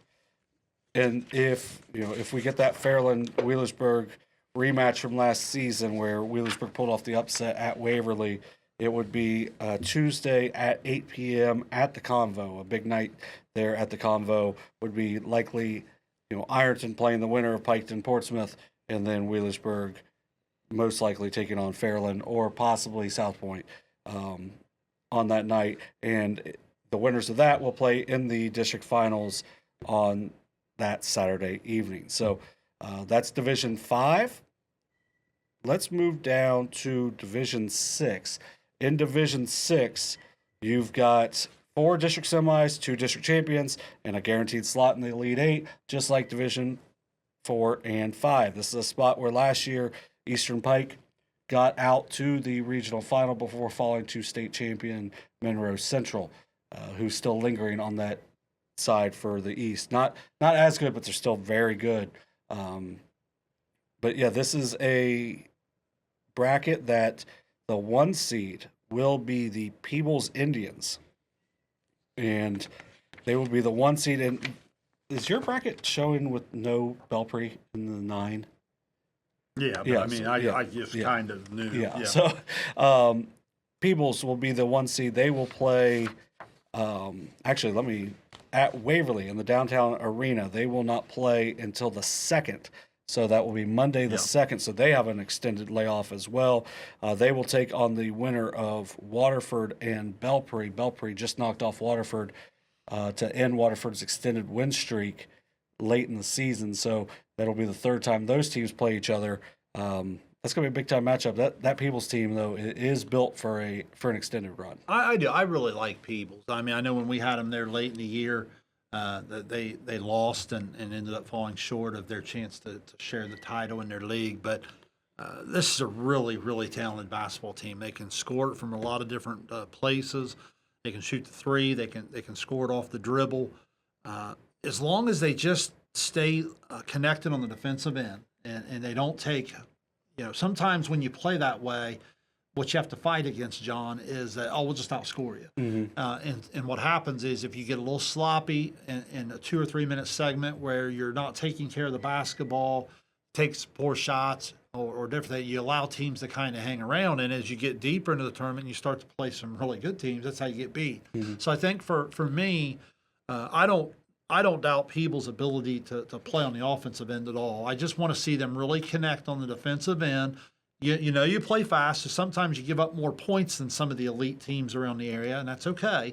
But you got to be able to get stops in the tournament when it's time to get stops. Mm-hmm. They're a team that can really score the ball over 72 points a game, but sometimes in the postseason you got to tighten up on the defensive end, and that's going to be where they're going to possibly make the big run that they want to make instead of maybe a shorter run. I think that's well said. I guess that's what I'm talking about. I'm not talking about winning the game. I'm talking about a team of that talent looking to make a run where they win 3 or 4 times in the postseason. It's going to be hard to just score 75 points every time out in a tournament. There's going to be times where on the defensive end you got to get it done. Right, and this is they will take on, as we said, the winner of Waterford and Belpre. Waterford won in the aggregate by 1 point. In the 2 matchups, they won at home by 6 and lost at Belpre by 5. So. Well, and that should we've been talking about that when it comes to some of these matchups like the 8-9. You would think that's where some of your best matchups come from, and I think so far that we've agreed with that. Yeah, and that game is going to be on Thursday. Let me do the old. No, it'll be on Friday. Friday, 27th. Yeah. Yeah, Friday. All of those first rounders in there on the Friday. Mm-hmm. So Waterford and Belpre, good athletic teams. Waterford seemingly has been playing well late in the year, but once again, that was they lose at Belpre, they lose in double overtime to Warren in a game where they were up by 5 with less than 10 seconds left in the game. And then it goes to overtime, and they end up losing that one. So a nice late season surge for Waterford, but kind of a stumble going into the postseason. But they have a lot of confidence still going into the postseason. So. Well, it can be, but it can also be a learning thing that Yes. you get in that situation in the tournament, and maybe you're better prepared to come out on the better end the next time. Right. And then we will have the greenest matchup in the Southeast District on Friday, which will be Huntington hosting Reedsville Eastern in the 4-13 matchup. This is a Huntington team. Frankie Hirsch can really play all around. Brennan Smith, one of the better, just pure point guards in our area. This is a Eastern team that is all seniors. And I'm not kidding. They had 12 seniors on their roster. So, Lloyd scored over 1,000 points. They haven't won as many games as I think they were hoping for. Very athletic team. We've seen a lot of them in baseball, but just it hasn't been the season they're hoping for. But this is a Huntington team that has won a lot of games after only winning 7 games last year. Pretty much completely flipped their season, led by Frankie Hirsch. But they also play some really good defense. Well, they do, but you said something about seniors there. A lot of times, what happens is you get seniors this time of year, and their desperation brings a sense of urgency and effort that it's just hard to explain if you haven't been a part of it before. And that's something that you better guard against. It's just really hard to knock them out. They're just going to keep coming, keep coming. As good as Peebles is, as good as the Eastern team is at the bottom of the bracket, I don't think it's a far stretch to say that Huntington very well may have the best player in the bracket, and Frankie Hirsch. He's that good. So anytime you have an elite player, he's coming at the end of his junior year here, right at the prime of his career where he's ready to take some games over when needed. You're right, they do defend well. They have a good point guard playing Smith. Huntington will be a tough out, but pay attention to that matchup because, again, senior-led teams are scary, scary teams. Yeah, that's what's going to make that one a really interesting one.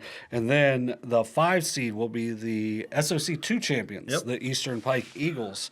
They repeat as champions, replacing most of their scoring and lineup. They even were off to a 2-5 start to start the year, and they've had a really outstanding finish to the season. They will host Rock Hill on Friday night at the Eagles Nest. Again, kind of a weird start with football. They kind of find their footing a little bit.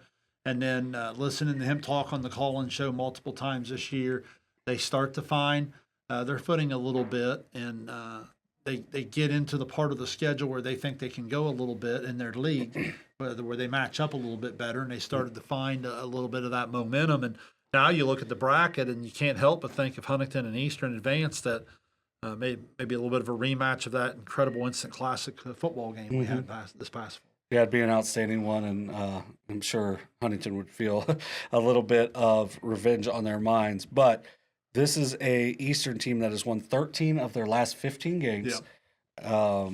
They lose. I'll just go through their losses because it's these really talented teams. They lose to Wellston double overtime. They lose a 3-point game to South Webster. They lose to Lucasville Valley. That's the 2 seed also. Then you lose sizable to Portsmouth, but as we've said, this is a good Portsmouth team. They lose to Northwest again. So, I mean, they've bounced back, and they take care of business, win the league, and they give themselves a great opportunity against a Rock Hill team that has some really good guard play. They haven't won a whole lot this year. I mean, they're going to come in at 6-16, but we said it a couple different times. Barker, Davidson, Bailey, Medinger, all average over 8 points a game. Briggs, a freshman, averages 7.5 points a game. Barker, Davidson, both in double figures. Davidson actually averages 11 rebounds a game as well. They've got the pieces. We'll just see if they can pull off the upset on the road. It goes back to what I said earlier, too. If you're Eastern and you're reading that scouting report, it tells you all about what you better be ready to do in terms of locking in on the defensive end and on the glass. Yeah, you're going to play a team that's mostly going to play 5.5 players, maybe 6. Yeah. I mean, it's a Rock Hill team that doesn't go real deep, very young, but this is an Eastern team that has started to taste winning, and they want to keep winning as well. So the winners of the Huntington Eastern and Eastern Rock Hill game, which I'm sure if you heard that as someone from not the Southeast District, you might be very thrown off by how many Easterns there are. As we talked Eastern earlier, too, we will talk Southeastern here in a minute as well. Also talk Northwest, Western coming up as well. So a lot of directional teams. But the winners of those games will play the 8 o'clock game on the 2nd. Those will be at the Waverly Downtown Gym. The winners of those will move on to play on that Sunday at the Convo. So the district finals will be at the Convo in Division 6. So let's jump over to the other side, the Southeast 1. The 2 seed there is going to be the Lucasville Valley Indians. They will take on Ripley, Union, Lewis, Huntington. Also, there's another one. We've got a Huntington, a Ripley, Union, Lewis, Huntington. So For Valley, they still have a chance to get a piece of the SOC3 title with a win on Tuesday at South Webster. They would be in a three-way tie there. They've got some really nice pieces, a fairly young team as well. They've had a nice regular season. They lose to a red-hot Fairfield team on Saturday.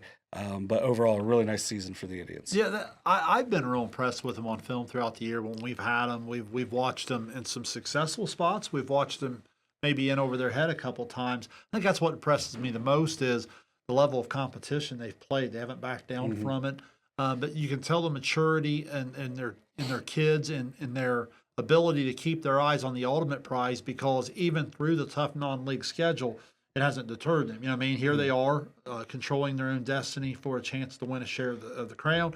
They're on the top of the bracket on their side as favorites to advance out several rounds. So that tells you that they were able to understand why they're playing that schedule and what it is they're trying to accomplish in the long run. Yeah, and it's got them definitely ready for the tournament. Now, Ripley coming off a tough season, but they play in the big division of the Shack, and they're not going to be scared. Might be overwhelmed, but they're not going to be scared. They're going to go play and play really hard. No question about it. And I know we're not supposed to peek ahead, but I'll be honest. In my notes, one of the first things that jumped out at me was the chance of seeing a Valley Adena matchup there in round 2. I think that's a really unique team. Like Adena's had a terrific year. If you look at the types of teams that have given Adena the most fits, it's the teams that at their top 2 or 3 positions in their lineup can match the versatility of Adena. Those are the teams that have given Adena fits in terms of the adjustment. And I think Valley offers a little bit of that. That'd be really interesting to see how Coach Day and his Warriors go about making that adjustment. Yeah, but they've got one of the most must-see players in the Southeast District. And Joey Francis, he's a highlight waiting to happen, but he can really play all around. He's one of the top players in the SVC as far as points, rebounds, and assists.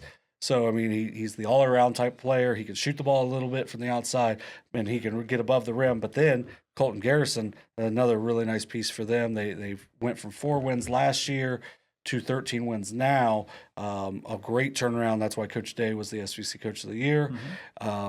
There's an outstanding program. Sims Valley is a team that you kind of don't know what you're going to get from day to day, and it's mostly because they're almost all sophomores. They're a very young team. And, they beat Northwest on Friday, then they lose to South Gallia on Saturday. You just don't really know. Comes down to how well they shoot the ball. If they're going to really defend that night or not, we'll see how they match up with the size of Adena in that one. That's going to be a tough first-round matchup next Friday. This is listed at 7 a.m. I'm guessing will be a 7 p.m. start over in Frankfort. Yeah, the 7-10 matchup is certainly one Adena can't be looking ahead. And then the reason I think Valley's got to be licking their chops in that second round, regardless of who advances, is, again, their versatility. Dunham scores a little bit, but Conaway and Coppin and Bender and Lundy, the versatility of Valley across the board is just really, really impressive there.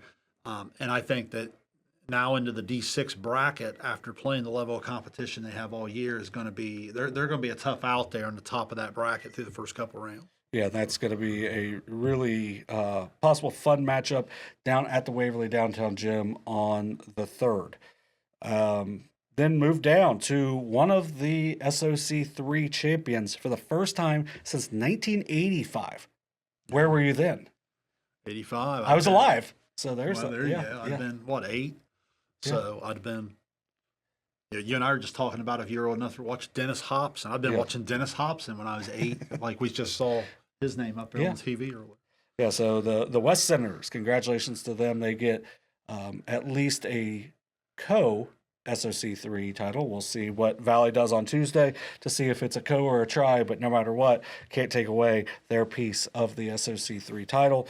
Will Kegley, one of the top players Very good. In the area, he ended up being the Division 6 District 14 Player of the Year, well deserved. Yeah.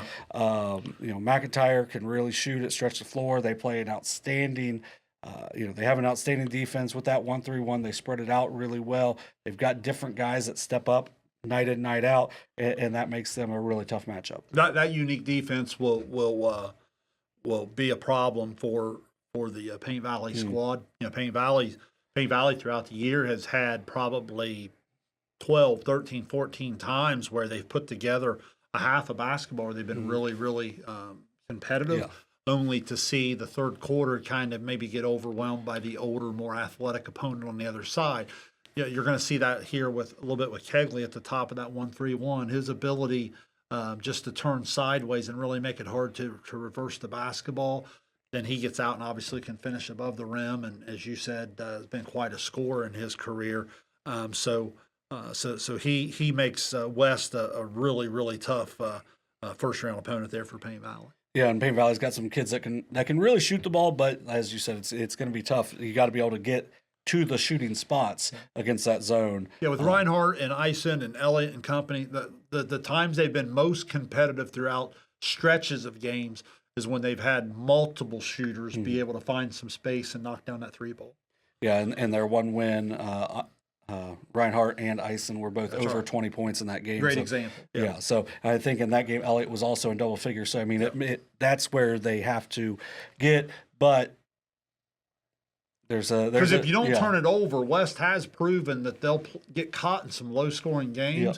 Well, I think to West credit, that's kind of the way they needed to compete in their league. If you're West in this game, you almost don't mind uglying it up a little bit because you want the pace to be up and down a little bit, and you want that score to start climbing. Yep, and so that'll be next Friday on the West side. And the winner of that game will take on the winner of North Adams, the 6th seed, and Southeastern, the 11th seed. They'll battle on the 27th. This is a North Adams team that they're going to finish their regular season with 4 straight losses, but man, they've played some outstanding teams late in the season. They have, and I'll say this: I've watched them several times down the stretch here, and they're a team I don't want to give up on. John, I guess here's my question: are they a year away? Maybe, but the first halves that they've played against Wheelersburg, against Unioto, at Unioto, have been really impressive. They shot the ball well. They've played out. I think they've opened double-digit leads in both places, in both environments, only to have the better team kind of overwhelm them in the third quarter. Like I said before, if you didn't see that, I think Unioto was down 10, ended up holding North Adams to 14 in the second half. But this is a good team. I mean, they have the ability to put 5 versatile guys around the court, so they're very hard to guard.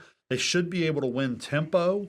That early on, I always feel like this in tournament time. When they're the 6th seed hosting Southeastern becomes a really dangerous opponent there. Southeastern brings about 5-6 varsity guys that can score against you and give you some fits. If North Adams is able to hold that, and then North Adams is able to advance and play the role of Cinderella a little bit, now I think they become dangerous. And don't you think that's the interesting dynamic in tournament basketball sometimes? Yeah, and especially when you go on the road, it's a place that, North Adams already beat them 39-30 earlier in the season. And so maybe they come in maybe overconfident, and this is a Southeastern team that, while they didn't have the season they're hoping for, they still have those guys that were a big part of a 15-win season a year ago. And this is a North Adams team that, well, they can spread you out. They're not going to really force you to turn it over a whole lot. And that's partially where Southeastern's been hurt this year, because they've got some size. They can rebound the basketball. They've got 2 or 3 different guys that can shoot the ball. I would think Southeastern would be confident coming into this type of matchup that hey, we feel like we can go in and compete with these guys and get into the fourth quarter with a chance to win. Yep, and that's all you can ask for when you get to that point in the tournament. So let's jump to Division 7. Division 7 will be slightly different. Division 7 will have 4 district semifinals, 2 district champions, but they will actually play people from different divisions, so we're not guaranteed a slot in the regional final.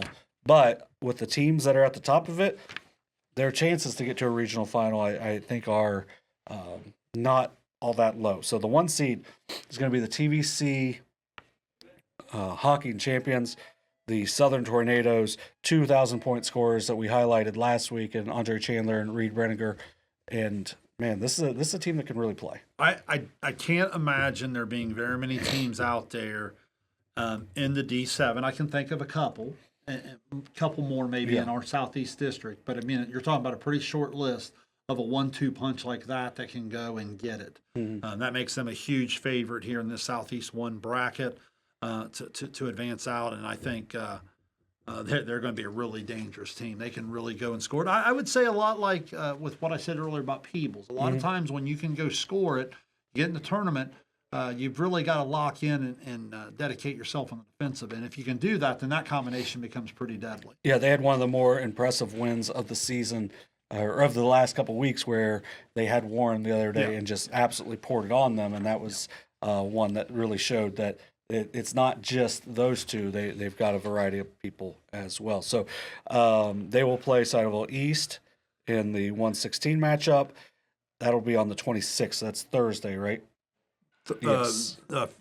Thursday is the 26th, correct? Yes. Yeah. And then they will play the winner of White Oak and Ironton St. Joseph. That will be in the 8-9 matchup. This is a White Oak team that had a nice little finish to the season, but they also they can really score the basketball. Now, I'm just going to be honest. I think Racine Southern's way better than the other three teams in this bracket. But I wanted to make this point. We'll clear back at the beginning of the show about how still competing for what was known as the sectional championship. This is a great example here. You're in an 8-9 matchup. You've had two schools that I think is going to play a pretty competitive game. White Oak earns the home game there. That's a big. The point I was making earlier, that's an important game for the White Oak program. Yes. You win, you advance in the tournament, and then you get your chance to play an elite team like Southern. Yeah, so Brady Brandenburg averages 12.1 points, Sawyer Blair 11.9, Christopher Wessner with 10.7, so three different guys that can score the ball. Blair and Wessner, along with Jason Gaskins, can really shoot the ball for for the Wildcats. And as you said, if they can win, just keep building up that confidence. Get a chance for Lucas Pollard to really challenge himself. Only a freshman, give him a chance to go play against Andre Chandler. That's a great point in terms of you let your youth get to that stage, even if they're not ready to win at that stage. It kind of gives them a little bit of a feel of what it takes to win. Yeah, and then this Ironton St. Joe team, kind of inconsistent at times, very young as well, but they will be going on the road, and they'll be hungry for a chance to take on Southern. And no question. Then we'll move down. It will be the 4 seed on that side will be Notre Dame. They will be, that was the ones that are just not on that bracket for whatever reason. Notre Dame, the champions of the SOC 1. They still have one more league game to try to get a perfect regular season. That's against East. That'll be on Monday. But on Thursday, they will host the Trimble Tomcats. Trimble's got some players. Can score. Yeah, they can score it. And Notre Dame has played a ton of tight games to finish the season. But they're winning those tight games late in the season. Well, and that's when you start to win a bunch of them, you win 1 or 2, you might say, man, we got really fortunate. You start winning 5 or 6, then that becomes more of a habit of playing winning basketball. I will say this. I mean, we said it earlier. Trimble scored 90 points in a basketball game earlier this year and lost. I mean, so Trimble can score the basketball. It'll be a matter of, can they go against this level of opponent and get it done on the defensive end to give their offense a chance. I guess that would be my storyline going into something like that. Yeah, and this is as we said with Notre Dame, their last 5 games, they win by 1, win by 2, lose by 3, win by 3, win by 5. Well, and again, win or lose, film work, you grow and grow and grow. You get in the tournament time. The one thing you take a lot of comfort in is you hope that your common chaos, your common adversity, late game situations, bringing kids over to the huddle, you don't get the deer in the headlight look because you've been there, done that, and you feel like you're prepared now to handle just about whatever situation might come your way. Well, and then for Trimble, they play one more regular season game. They play at Miller on Monday, so that could give them a chance to get a little confidence going into the tournament as well. So they won their last one they won at Fed Hawk going into the tournament after an extended period of losses. But they, I mean, if you're going to look at anything, if your Trimble is, you're going to, you want your kids to believe, say, hey, we went to New Hope, beat New Hope by 1.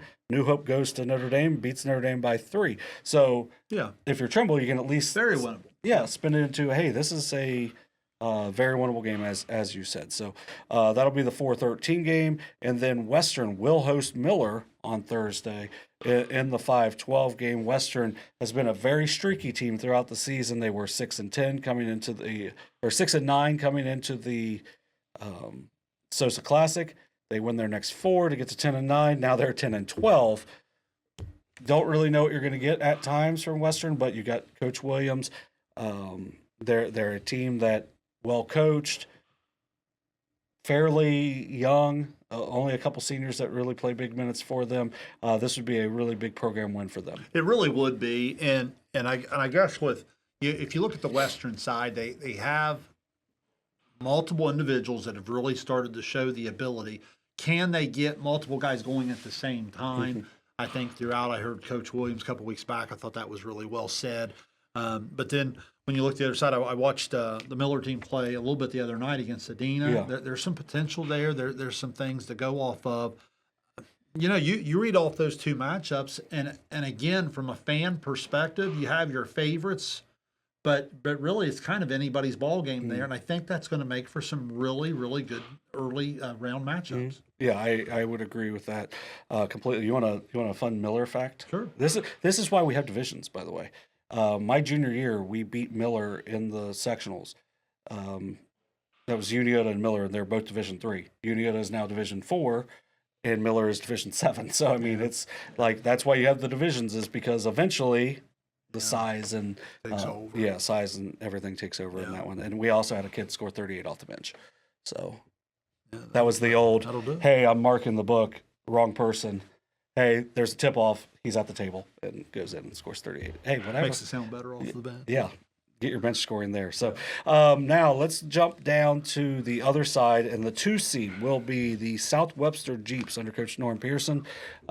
It's been a tough couple weeks for them. Mark Kreischer was one of the was very impactful to obviously their basketball programs wins a state championship, but their entire community.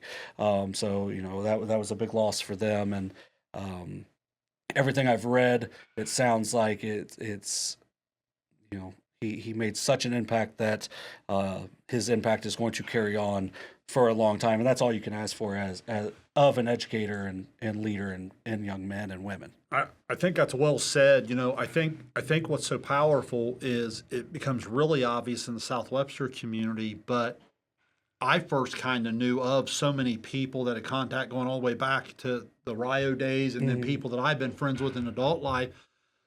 And when this group of people talk about someone, and this group of people talks about someone, and this group of people talk about, and it's all like, oh yeah, and it's all like dynamic leadership, and it's all incredible person. It's all that's when you have something special. So when you hear all of the different things that have been reflected upon, you understand why he was able to impact so many people. And again, our thoughts and prayers to the South Webster community. Always so difficult. To see one of our Southeast communities go through that, and we certainly are thinking. Yeah, so I believe it was today is everything going on down there. So hopefully they're able to kind of bounce back and everything. They play on Tuesday, as we said. They host Lucasville Valley on Tuesday, then they will host New Boston, the 15 here on Thursday. This is a game that they do have the Division VII Southeast or the District 14 Player of the Year, and Bryce McClintock. Yep. And they, he's not the only piece they've got. They've got, Hunter Bernard, obviously outstanding. Braden Bernard, we've seen create a lot of positive things for him as well. This is a really good team. Yeah, big time favorite in this bracket up here in the upper half when I look at it, and certainly an opportunity. They're no stranger to tournament success. Obviously, this group of young men have done a lot of winning. But you look up here throughout the first a couple rounds on out to the final, and they're going to be tough to take down in terms of keeping them out of the chance to cut down a district net. Yes, completely agree. They will host on Thursday. If they win, it would be the following Tuesday at Southeastern for the district semifinals. So that's where these district semifinals will be at Southeastern. The finals will be at the Convo. Will be the 6 o'clock and 8 o'clock games on that following Sunday. the winner of that game will take on Manchester. Parker Hayslip's been really good for 4 years for them. And they will take on Coach Larry Howe, the District 14 Coach of the Year in Division 7, and his Clay Panthers, who have made a really nice turnaround already, have the Panthers only one senior, and really bumping their win total over the last few years all the way up to 9 now. Yeah, and you've seen that throughout some of the athletic programs there with Clay. But I tell you, on the Manchester scoreboard, there's been 3 or 4. Their losses have almost jumped out at me more than their wins. Mm-hmm. Their ability to go toe-to-toe with some teams that I would use the word elite next to. So, again, for 32 minutes, maybe having trouble getting over the hump and winning. But you see them go and play stretches of basketball against some pretty elite competition. And what that tells me into the Division 7 bracket, especially getting to play at home here in the first round, that's kind of why I'd like them in that first matchup. Yeah, Parker Hayslip averages 19.7 points a game. Braylon Rickett, 9.6. And then Luke Applegate, 9.4. They had the unfortunate injury to Elijah Crabtree. And again, about half of that schedule they're doing that against. That's pretty legit. Yes, completely agree. So this is a it's a Clay team that is pretty young overall. Should be a really fun matchup there. 9 wins for Clay, 8 for Manchester. But as you said, they really competed with some really good teams throughout the season. So when you got a guy like Hayslip that can kind of make everything go, that gives you a chance against anybody on your schedule. Let's jump down to the 3. The team that might be the hottest right now in the Southeast District are the Fairfield Lions. I mean, There's no question. Yeah, we went over their losses last week, and it was like the worst team had 4 losses themselves, and it was just they're playing this outstanding schedule. They've competed in almost every game out of that outstanding schedule, and now they're starting to put wins together against good teams. Man, this is a team that's going to be really scary in the postseason. Well, I'm glad you said it that way. Think about that against Valley, against Peebles. They went toe-to-toe with Unioto, like basically within a 10-day period where Unioto was doing what they were doing with Circleville and North Adams and Miami Trade, and like weren't overmatched at all. You know what I mean? Like if I can play fan for a second, again, I know we're not supposed to do this. March 8th, 8 o'clock. If you get to that Fairfield and South Webster game for a district, that is a big time. I don't care if it's Division 7 or not. That's a big time basketball matchup there. And again, there's going to be other teams along the way that are trying to pull the upset. And that's what makes tournament basketball so fun. I'm just telling you, Fairfield has been locked and loaded over the last couple of weeks. They played well. Yeah, they seemingly at the beginning of the season they dealt with some adversity. Coach Williams dealing with some health issues. Thankfully, he's back and everything. And they also, they had a starter from last year not come back. So they lost 2 starters when they're expecting 1. And so you're having Caleb Rice, Zach Ashrak start playing bigger roles. And you could tell the difference for those 2 from that Eastern game until the Peebles game. You can just see confidence-wise what they've been able to do. Ashrak shooting 38% from 3 on the year. Just a really good floor spacer there. Rice, 29%. But then you mix in, Griffin Friend, who's just unbelievable overall. 17 points, 6 rebounds, 4.5 assists. He shoots over 40% from 3. And then Brody Smith, who it feels like scores 25 plus every time we have him on live stream. He averages 20.8 points a game while shooting 38% from 3. He's hit 65 threes on the year, and that's not even mentioning Quentin McIntosh, who gives you almost 7 points, 10 rebounds a night. Well, and again, when you talked about floor spacing, the reason that's so important is Friend and Smith. We talk about 1-2 punches. That's big time. I mean, they're really good off the dribble. They can shoot it. They can score it. And Friend.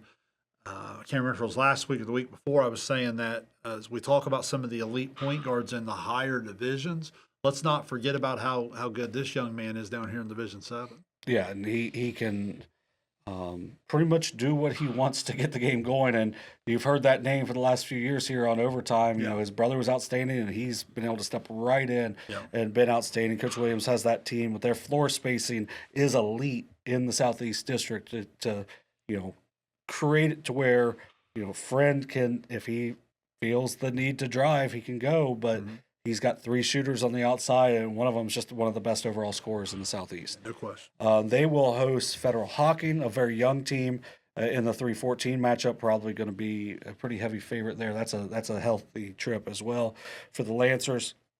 And then you got an interesting one, Green and South Gallia in the 6-11.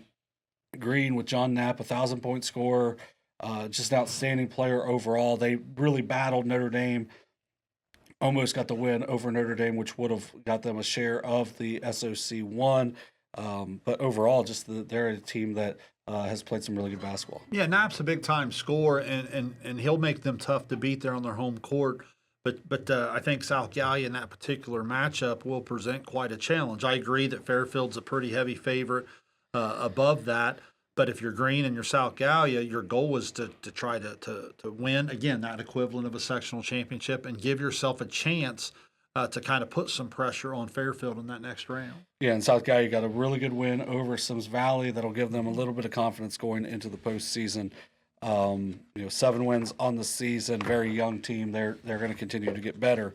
They want to have a chance to take on Fairfield. So, as you mentioned, the chance to get at the convo South Webster against Fairfield in a district final is something that we can sign me up. Yeah, we can't root for it, but yeah, can't root against it either. So that one should be really fun as well. So that'll be it for our boys tournament. It's all basketball. A lot of basketball. So we'll go to the girls' side. The girls' side is going to be a good bit shorter because we're getting deeper and deeper into the tournament. But you've got some outstanding teams that have some really good opportunities down the road for them, and because of that, it's something that we want to make sure we hit on and highlight. So we'll start in Division 3, which will be in the district semifinals right now. That will be on Monday night. So by the time you're watching or listening to this, you may already be by. Right. Unioto, the 1 seed, will take on Sheridan for the 3rd time in the last 4 years.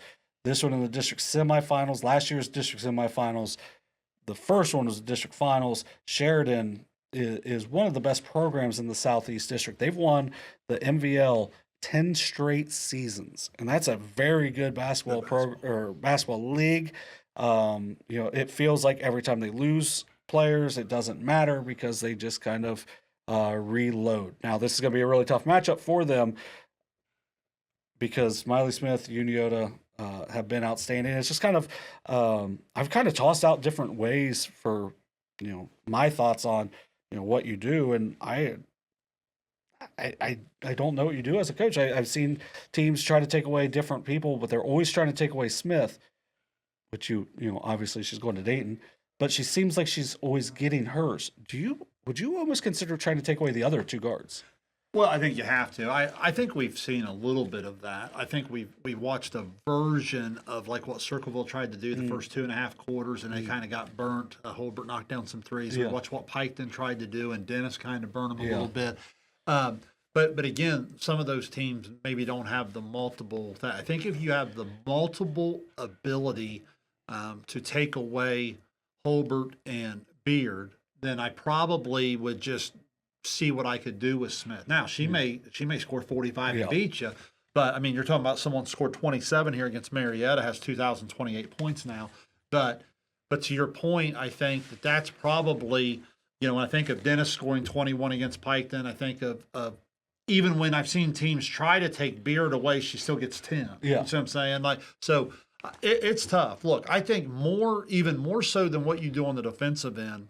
I still think the number 1 key to competing with Unioto into the second half is your ability to pass and catch. Mm-hmm. If you can pass and catch the way, no matter how much Unioto runs around and they try to take the ball from you or they try to force you to play fast, if you have the ability to spread them out, pass, catch, make them pay on the back end of it with high-level looks, then you've got a chance to control some tempo. That becomes one of your best defensive things. Can Sheridan do that? I mean, look, I don't know. I haven't seen Sheridan on film a lot. They're 20-4. They score 49 a game. They're going to give up 28. Mm-hmm. So, I mean, obviously, they've played like here's a unique one. On December 3rd, they lost to Philo 40-35, and then on January 28th, they beat Philo 47-19. So obviously, as the year's gone on, remember earlier in the year, I think some people weren't 100% sure about Sheridan. I think as the year went on, they got a little bit more sure about Sheridan. That's a sign of a good program too. That's that they don't rebuild, they reload it, and I think that's been on display a little bit. So no, it's got all the makeups of what should be a phenomenal matchup. But I think again it comes down to the ability for Sheridan to take care of the basketball. If they can get Unioto down to a score where they can play them. But if they can't, a team that scores 49 a game is going to have trouble going out and beating Unioto 65-64. Right. Does that make sense to you? Yeah. Well, and then it's a Sheridan team. They shoot a lot of threes. They play some really good defense. So if they get hot, and if they get hot and can run a lot of offense, like you said, the pass and catch, and make Unioto really value the possessions. Because if Unioto gets up and down and they play a ton of possessions, like you're not going to beat them. But I just think it's with Holbert, Beard, and then obviously Dennis has started to get going as well. That just gives Miley Smith so many different options as well. So it's going to be a tough matchup for Sheridan, but they've seen some really good teams throughout the year. So they're going to come in with some confidence. It's just, is that confidence going to be able to hold Miley Smith to 25 or less? Right. You're going to hear names like Shonkin, Forgraven, Daly, and Cooper Ryder and Lesnar, all kids right around that 6 to 11 a game. Beat a really good Athens team 35-31. Even though we're concentrating on Unioto Sheridan, we probably should give one last shout out to those Athens girls. Chapman with 9, Banks with 6. I know they're 1,000-point scores. Outstanding career. They were 20-4, and they were your TVC Ohio champions. So congratulations to those 6 seniors for the Lady Bulldogs that are going to be finishing up their career. Just outstanding careers for them. And then on the other side of that, so right now it's to be determined, because I think it's, hey, if it's Steubenville, we're not going to make Steubenville go to Logan type of thing. Steubenville at 22-1 will play on Wednesday, so that Unioto Sheridan, the winner on Monday, won't even know where they're playing at until Wednesday night. They will play at Union Local, will be Steubenville and Tri-Valley. This is a Steubenville team that is 22-1 on the season. They are led by Nyla McShann. She averages 20 and 10 on the season. They score 62 points a game. They are ranked in the Max Preps at 32 on the season. So just going to glance through. I mean, they did beat one school multiple times that I've never heard of. Are they a public or private school? So, but their schedule is very unique because, they are at a place where it's hard for them to schedule. They're going to play a Tri-Valley team that 18-6. It seemed like maybe they took a step back from a year ago where they got to a district final, but that's another program that's outstanding. Love their basketball. Yeah. So, so that's the other matchup. That'll be on Wednesday. The winners of that will take on the winner of Unioto and Sheridan, and that would be on Saturday, 1 p.m. Once again, that'll be to be determined. So we will next week we'll have a better idea of where that's going to be. So. Let's go down to Division 4. So Division 4, you will have, those games will be on Tuesday. Tuesday, you had if you're looking at, hey, we want the top seeds to all move on, you had that happen. So Circleville will take on Hillsboro that'll be on Wednesday. Yeah, Wednesday. Wednesday at Logan. Circleville will take on Hillsboro. Tyler Davis is outstanding all season, as Addison Etchington, obviously. Blakeman as well, Kramer. Some really nice pieces for. Sims Ross had a really nice game in their clinching game to their league the other night. I think she had 18. Yeah, and that just, if that gives them another option to score, that makes them really difficult to match up with. This is the Hillsboro team, though, only lost to Circleville by 2 during the regular season, so they're going to go in probably with a little bit of confidence going into that game. They've played a really tough schedule, and it's gotten them ready. to possibly take that next step and get a win there. Oh, no question about it. I mean, Hillsboro's 15-8, co-champs in the FAC. You mentioned Tylee Davis averages 19 and 12 points and rebounds on the season.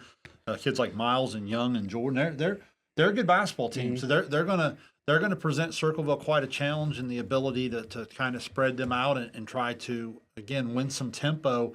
But Circleville at 19 and 4, they're just a really big basketball team. So on the nights where they've been able to kind of get teams to buy into playing the way they want to, boy, can they really take games over on both ends in the scrimmage area. And I think that'll be the biggest challenge for Hillsboro. Are they able to kind of spread them out, play in space enough, let the talent of Davis create shots for herself and others? And that's an intriguing game plan type of thing for a coach to kind of see what kind of game breaks out and is played out throughout 4 quarters. Yeah, it should be a fun matchup for that one because this is a Hillsboro team. They're not going to be worried, but it's a Circle team that's also played a really good schedule. So that one should be a fun one to start the night at Logan. That's a 6:15 start. The next game is a rematch of an earlier game in the season. Kiana Ingram and Logan Elm will take on McClain, Paisley Pryor and McClain in the 2-3 matchup. Logan Elm didn't have, I won't say had a bad end of the year, but weren't as consistent as they were earlier in the year.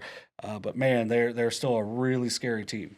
Well, they really are. And I tell you what would give me some excitement if I'm a Logan Elm fan. Ingram had 12 there, and even Ray and Petty were held to 4, but it was Groff with 18 points on 6 of 7 shooting. And whenever you get that extra score involved, sometimes that can be the X factor in these tournament games. And Fairfield Union, obviously a solid team at 14-9 overall. Logan Elm beats them to an advance, and and then like you said on the other side, we've had McClain a couple different times together now, and Pryor, Lovett, and Henson all getting 17, 13, and 13. All of them making some 3-point shots. They beat Waverly again. Shout out Paige O'Brien at 21 in that loss. But no, I look here quarter by quarter, 14-11, 27-24, and then the 41-34 before they break away to beat Waverly 55-41. Greenfield certainly the other half of that FAC co-championship. Good basketball team. What's funny for you is you come full circle now. Wasn't that your season opener this year? Yep, the first game of the season. And in that game, Logan Elm wins at 48-40. They outshot McClain 18-0 from the 3-point line. So it wasn't like it was a game where Logan Elm shot the ball really well from 3, but McClain didn't make a single one. And it's hard to win a game if you're getting outscored that much at the 3-point line. Yeah, that game's pretty easy to dissect. It's just it's a little bit harder to play out and execute because if you get into the scrimmage area and can turn it into like a battle royal, you'd like the physicality of McClain. But from what you're telling me, Logan Elm's ability to spread them out and shoot the 3 and play a little bit more of the finesse style off the dribble, that's going to cause some problems for McClain, which makes sense because you and I watched them struggle with Pike a little bit in that same format. Yeah, and that's, we'll see if Henson and Lovett can really get going for McClain because they only combined for 14 points in that first one, Pryor at 18. But the 3 players in double figures pretty much every night for Logan Elm. You have Ray, Ingram, and then, Petty. On that night, that was, Ingram had 23, Petty had 11, Ray had 9. So I mean, you got the nice balance. Now keep in mind, in fairness too, remember McClain had the late run in soccer. That was opening night. They've come a long way here. McClain guard play will be a huge test for them in that upcoming Logan Elm. Yes, big time. And those games will be Wednesday at 6:15 and 8 o'clock at Logan High School. In the Jim Myers Gymnasium. The winners will play on Saturday at 3 p.m. also at Logan for a district championship. And I will tell you, McClain will not be overwhelmed by the purple of the Jim Myers Gymnasium. Yeah.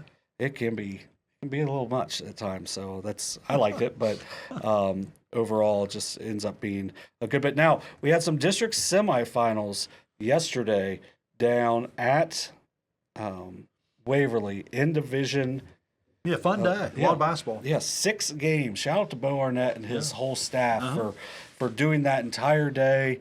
I think I watched most on my couch and I was tired. Yeah, exactly. I mean, that was a long day. I got there for the last 2 games. My brother Greg is in Ohio from Texas, so went up to see him and my father yesterday afternoon, and went down and helped with the last 2 games. And that Piketon crowd was outstanding. Yeah. I mean, it's not a long trip for them. I think it's a hungry group. I think that's what happens is some of these schools, and I don't mean anything by this, it's just what it is. Some of these schools that start to accomplish different things, they almost take the first couple rounds for granted. Where it's cool to see certain programs, they're so hungry they can taste it, they're ready for it, and the community's kind of right in there with them. Yep, and it just really made it for a really fun atmosphere in that game, and also a lot of questioning every call, no matter what. That's because they care. Yes, that is because they care. But that day started with Portsmouth with a dominant win over Adena. Marley Halcomb finishes her season. I believe it was. I put it on my site. I got to look at it real quick. She went over 1,100 points, 8 points, man. Yeah. So they didn't score a whole lot of points in the game, but she was able to move up to 49th all-time in the SVC, and they, reminder, had no seniors. So they get to that district semifinal round, get a little taste of it. Probably not a great taste of it just because of what that Portsmouth team can do. But, man, that Portsmouth team seems like they have refocused themselves and have locked in. So a really dominating win for the Trojans on that. They will be back in action next Saturday, which will be a 12 o'clock start. It will be the first of 3 district championship games there in Division 5. They will take on Tinsley Burns and North Adams. North Adams with a 53-38 win over Chloe Dick and New Lexington on Saturday as well. So a really nice win for North Adams. They've had a really nice year. Not a whole lot of seniors there for them as well. Tinsley Burns is just an outstanding all-around player. Yeah, terrific. I look at my notes here. I go up into the top of that bracket. Obviously, Portsmouth's defense and ability to share the ball and be balanced is kind of dominated the top half of that bracket. But Adena, they get out to that particular game. Obviously, anyone who meets Portsmouth at that round is going to be overwhelmed. But I love what you said about Halcon and what they have coming back. Also want to give Southeastern a shout-out there. They lose to Adena. Gracie Brown with 14, but Gracie Brown, the Ruckles, the ability for them to stay with it. Second half of the year, I think they won, 11 out of 14, 15 games there after going through the adversity. So I wanted to give a shout out there, but obviously Portsmouth is the head of that class moving on. And then well, you mentioned Burns and Pistol there. I think it was 19 and 17 respectfully in the win over New Lex, and now they move out and they'll get the chance at Portsmouth there in the next round. But you're right. That North Adams team, they're just getting started. This is going to be a great opportunity for them in this next round just to kind of get a chance to play in that particular matchup to kind of see what it's all about. Yep, you get a chance to challenge yourselves. And that was where, when you talk to the Piketon coaches, they said, going and playing that Portsmouth team last year was kind of where they saw what they needed to do. I agree. And that's where North Adams can make that adjustment now. And did want to give a shout-out now. Right now, outside of our coverage area, New Lexington, they make it to the Final Four in volleyball. Chloe Dick was one of their best players there. Over 1,000-point score. She finished her season averaging over 16 points a game. Terrific player. Yeah, terrific all-around player as well. So they finished at 15 and 9. A nice overall season for the Panthers coming from the Muskingum Valley Conference or Muskingum Valley League. Man, I got to get that one right. So North Adams and Portsmouth will be next Saturday at 12 o'clock at the downtown gymnasium.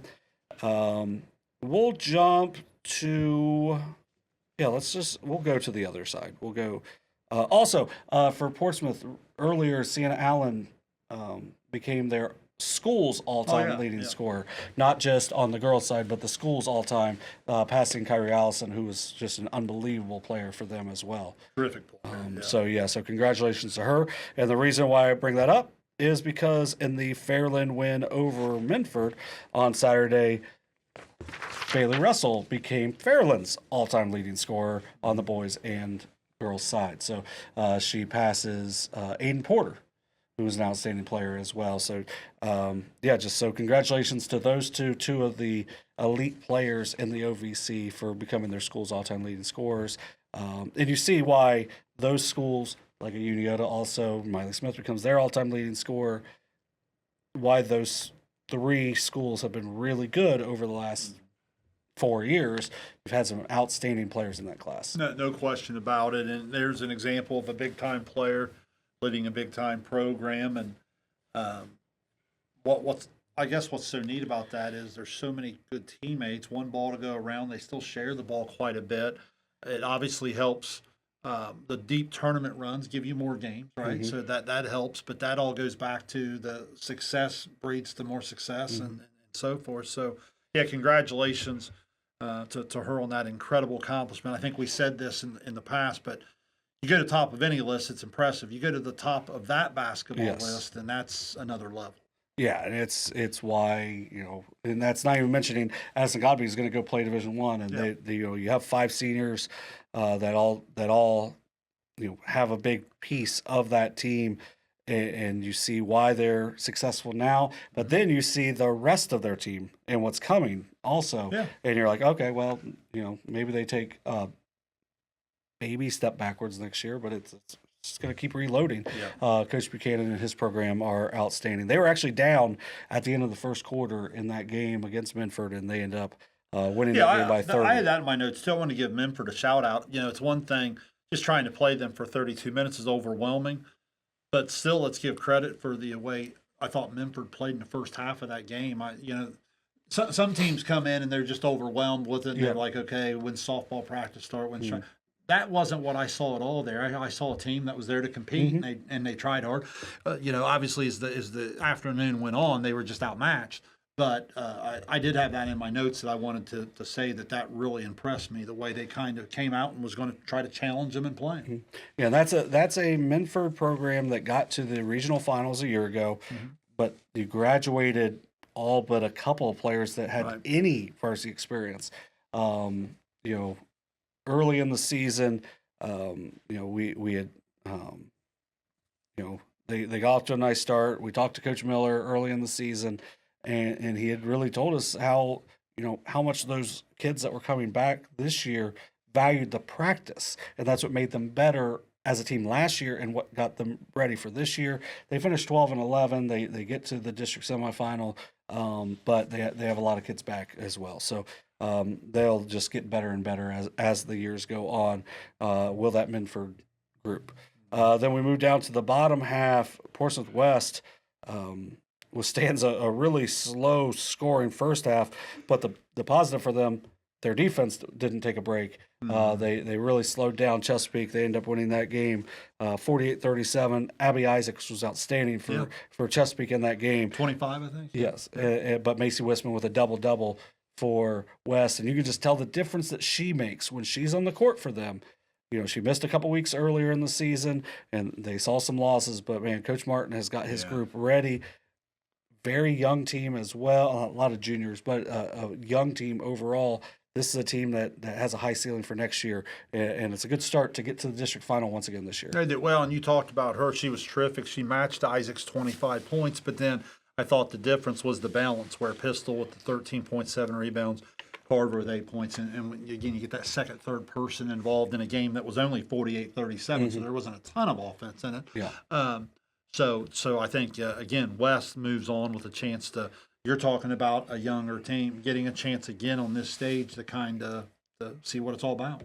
Chesapeake with a nice turnaround season, too. Yes. They, you had a player that had to sit. They had a nice volleyball season, too. Yeah, so I would look for them to start hanging around in that top half of the OVC. It's still going to be really tough because you've got, obviously, Fairland. Portsmouth has some really nice pieces coming back. But also, Gallia's got some outstanding pieces coming up as well. So I hear. Yeah, so we will see that coming up. But 2:30 on Saturday, Fairland against West should be a fun matchup there. And the winner goes to the Southwest. Where's that at? Waverly. Back at Waverly. Yep. The winner will go to the Southwest for the regional there.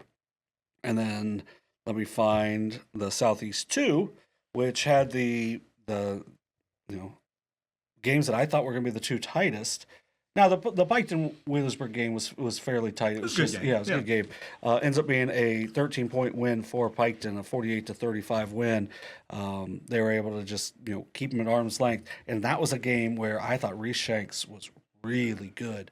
Early in the game, Layla Kelly takes a slight injury, so she wasn't as super on as normal, and she didn't have to be because in that game it was Reese Shanks kind of took it over and had a double.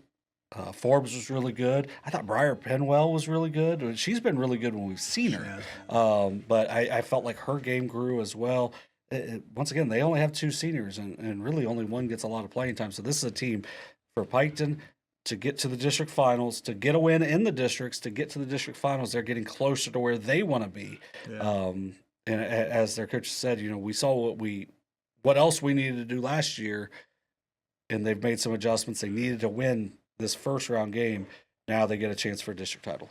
Yeah, it's a great opportunity. I go all the way back to us watching Full Circle at the beginning of the year on that very floor. Right there played Waverly, and we watched a real impressive team. But if you go back to last year's team and you talked about playing Portsmouth and what they learned, well, to me, what they've learned that are started to apply was from the word go this year, the physicality improved tremendously. Like when you talk about someone like a Penwell, some of those toughness plays, taking the charges, loose balls, rebounding, every possession matters. Obviously, we know Kelly and Forbes are terrific, but you're right about Shanks. She offers them a dynamic there off the dribble, her toughness, even her size. She's not afraid of anything. Sticks her nose in, and then you throw in Daniels and so forth. There's a nice depth to this team. They're a much more complete team than they were a year ago. They're a tougher team than they were a year ago. And I think that's going to be the all-time test in this next game, because I know what you're saying about the score, but if you watch the Eastern game against Alexander, after the first 4 or 5 minutes, I thought Alexander kind of was shell-shocked at the physicality and then adjusted, and they weren't that bad. They were just behind to a good team at that point. Played.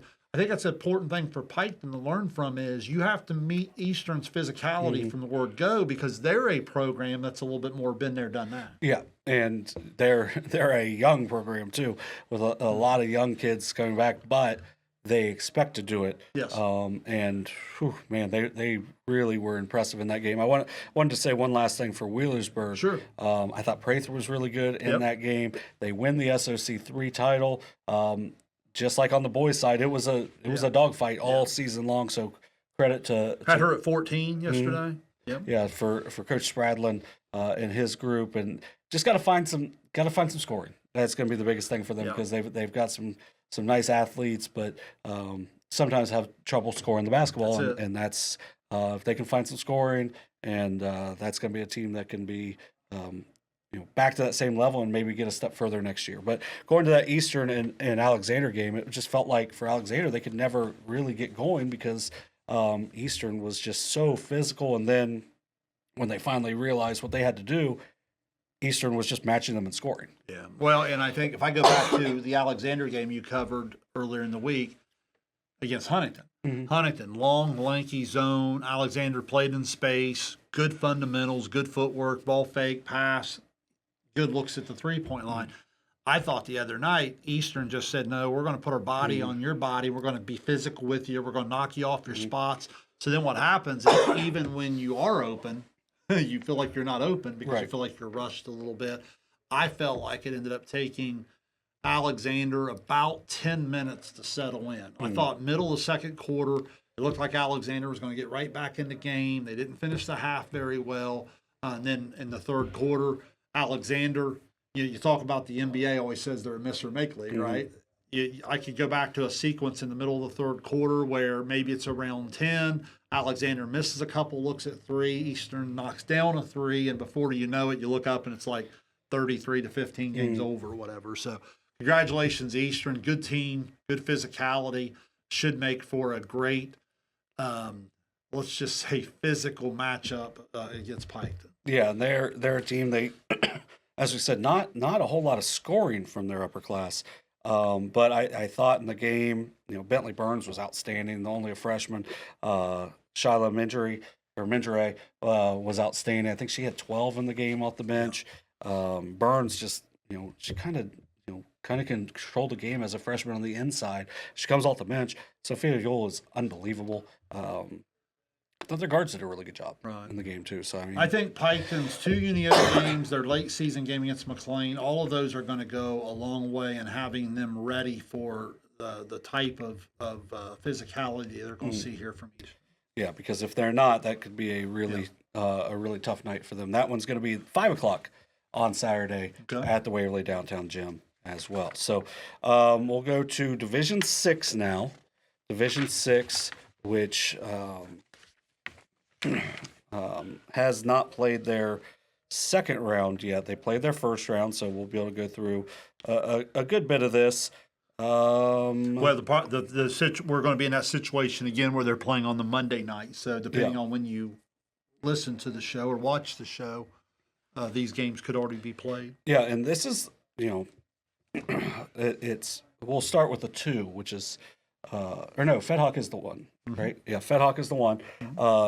Fedhawk will be the one. They will play Lynchburg-Clay at Southeastern on Monday night. It'll be a 6:15 game. Lynchburg-Clay beats Paint Valley in a 35-28 game or 34-28 game on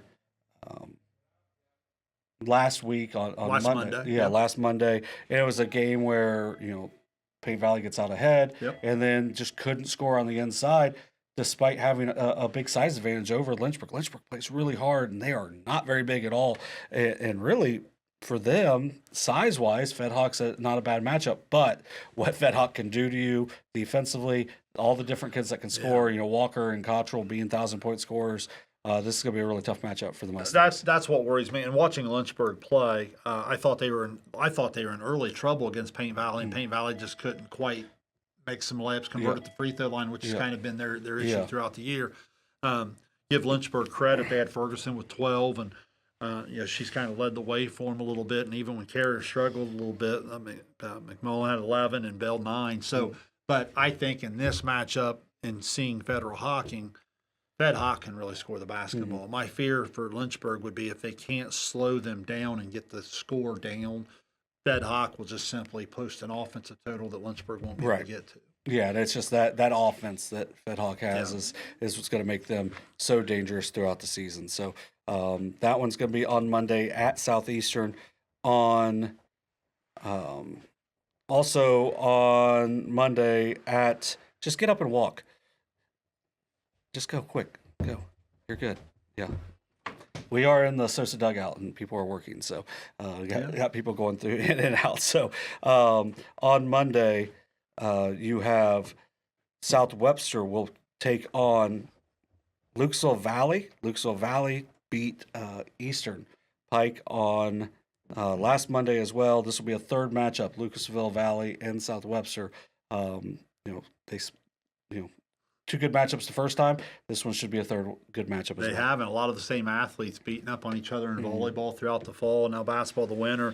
Yeah, give Valley a lot of credit there. They were down 31-27 late third against Eastern there. They went on like a 21-2 run.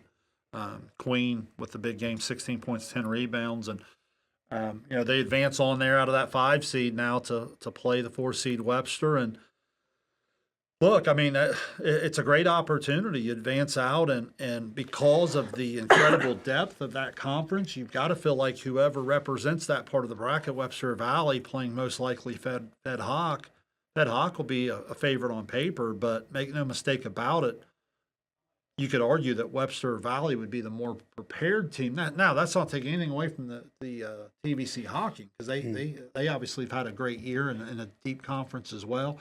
But I think the SOC, with some of the teams that they've played there, they would be more than prepared. Have you looked at South Webster's roster?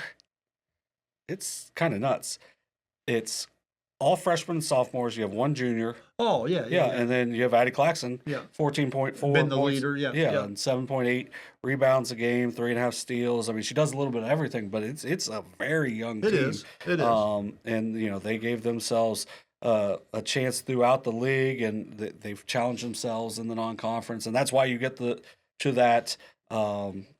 you get that 4 seed, and you get a chance to go right to the district semifinals, and they've got a chance. And Valley's got to go into that game with a little bit of chip on their shoulder because, those 2 losses cost them a chance to maybe get a split for the SOC 3. So they're going to want to go out and maybe get one of those wins back, get the win at the tournament time, and would be feeling really good. But for that South Webster program, how young they are, man, a win would be a really nice topper to get into that district final against probably is going to be a really good Fed Hawk team. Oh, no question about it. And I think the head-to-head just adds a whole nother dynamic to it, because I know Dewey and I had a chance to see that in volleyball. And now in volleyball, that took place in a regional format.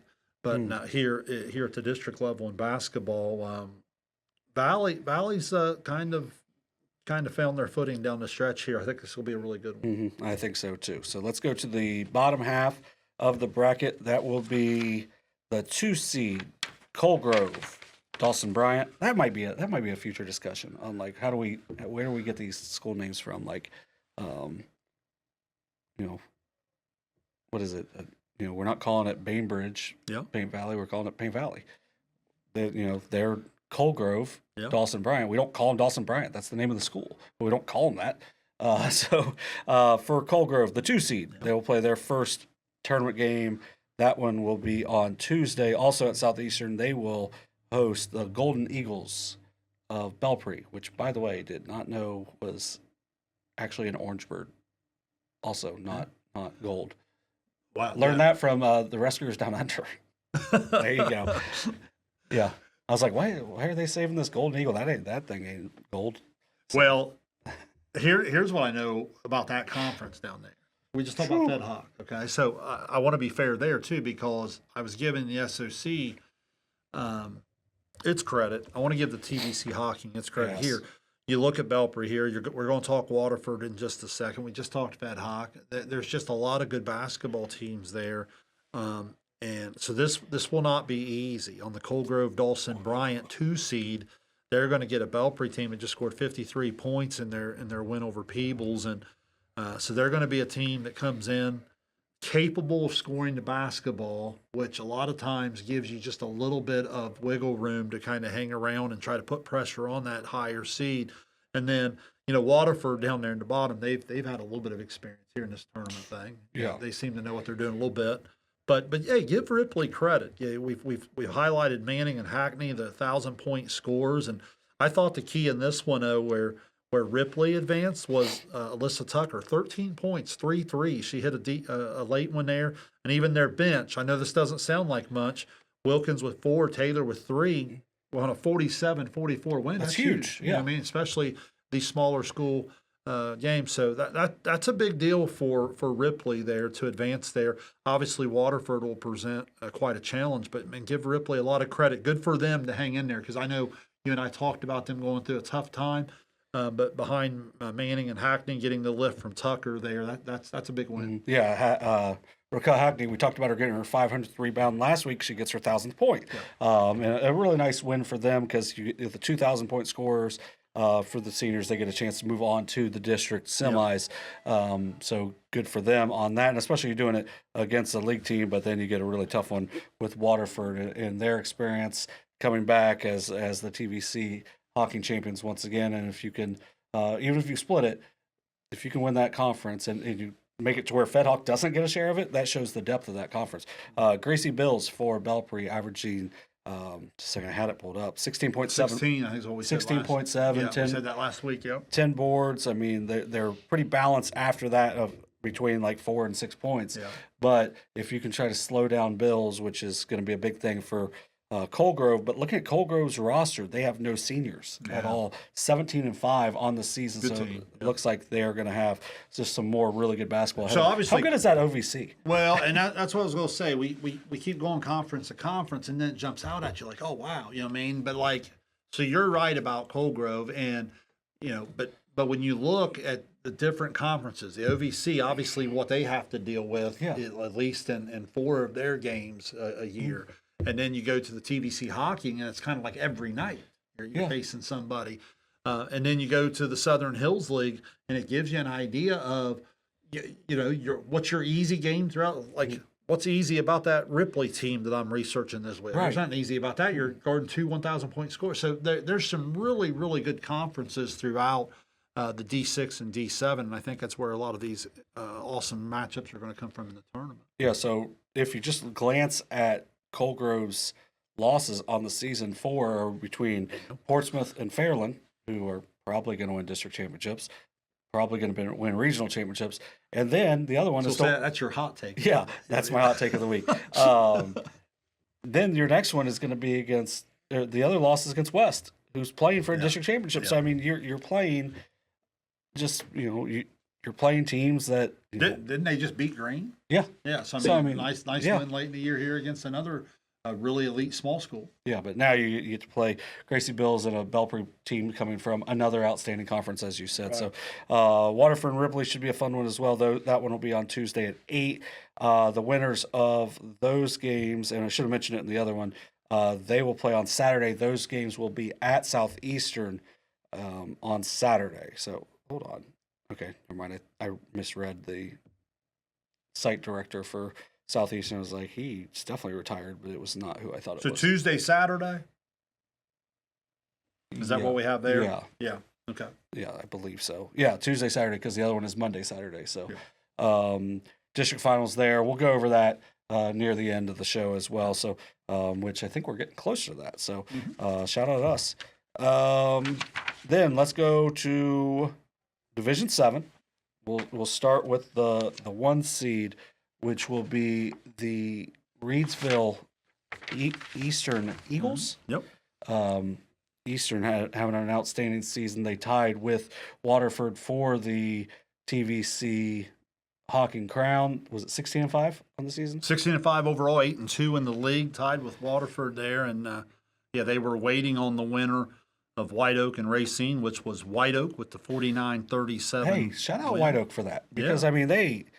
You had a lot of kids come in, so they got off to a really nice start to the season. Then those kids had to sit the second half because of the transfer rules, and so they had a really rough run of it. But then they finished with they get a tournament win. They had a win late in the season as well. So I mean, nice little end of the season for them. But I think this is probably going to be the end of the line for them. Yeah, Lucas had 20 in that game. Give Racine credit. Hup girl from Racine had 25. She had 5 threes.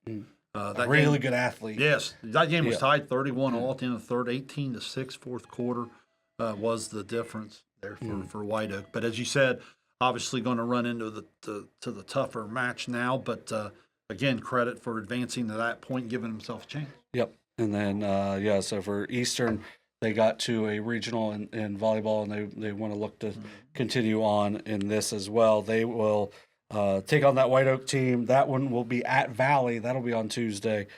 Let me double check. Yes, on Tuesday. I'm getting bad at this. They gotta write these things down because I'm a dummy. 6:15 game. Yeah, the 8 o'clock game will be the South Gallion Trimble. They advanced out of the bottom. Yeah, so South Gallia Trimble. Once again, this is a South Gallia team that wins their conference, taking on a Trimble team that finished on the lower half of their conference, 14-9 overall. I'd say, but the conferences are a little different in those two. So this one could be a really fun match. Yeah, it's interesting when you were doing with Colgrove there a second ago. All of a sudden, when you start counting losses, and you're like, man, those almost don't even count. Yeah, you know what I mean. So it's like it just gives you an idea of a little bit of the depth. Just some notes on this. South Gallia obviously put 78 points on the board. In the previous round, Schaefer, Hammond, Booth, Cremines, Steeler, Swain, Clary, all between 8 and 14 points. So it gives you an idea of why they're 17-6, 9-1 in their league. And then Trimble there, 58-40 over Manchester. So maybe a little bit of a chance for a little bit more points scored in that game than normal down there in that bottom of the 8 o'clock game. Yeah, but if you go back 2 weeks, less than 2 weeks, at Trimble, a 52-39 win for Trimble in that game over South Gallia. So that's interesting. So we'll see some of the adjustments made between the coaches on that, but they rolled off 4 straight wins since that game. So it has to be. But it still gives you a lot of confidence if you tremble. Yep. And that one should be a fun matchup. As we said, that one's going to be on Tuesday. Yeah, Tuesday at Lucasville Valley. Man, I still got another show to host. And I'm just like, this is so much of talking and everything. So we only have one bracket left. We do only have one bracket left. So Southeast 2. The 2 seed will be Green. They will take on Sims Valley on Wednesday. That one's a 6:15 start. This was one when I saw it early, I was like, oh, I'm looking forward to this. And then I saw the regular season score. But Green had played really well early, and they, I don't want to say faltered a little bit late in the season, but haven't played as well late in the season. Sims Valley has been very competitive throughout the season, even though they had a lot of losses in the non-conference. But I think this is one where Green's going to feel pretty good about moving on. I think what happens to a team like Green, and you have to guard against this, is you work all off season, you get into the year, you work to get into that tournament atmosphere, and you can, if you're not careful, you can fall into a little bit of a rut after Christmas because you're just kind of like, okay, already we've put the work in, we're ready to go, let's go, and you finally get to the tournament setting. But you're right, you better be able to flip a switch.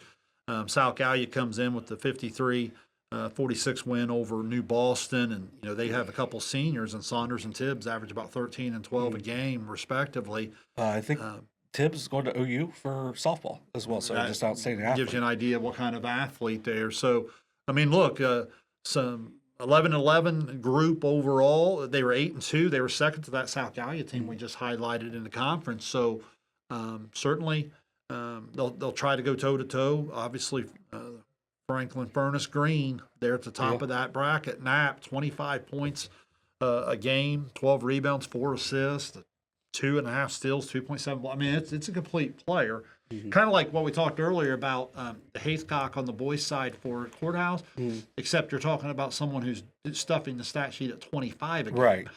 Yeah, and that makes a and huge, that's elite. Yeah, that makes a huge difference for them. And you've got some nice pieces as well with Strickland and McBee. Sure. They're a team that they're going to be the favorite in this as it goes out. But man, the 8:00 game that night should be a doozy because you've got Clay taking on Notre Dame for the 3rd time. They've both been 1-possession games the first 2 times.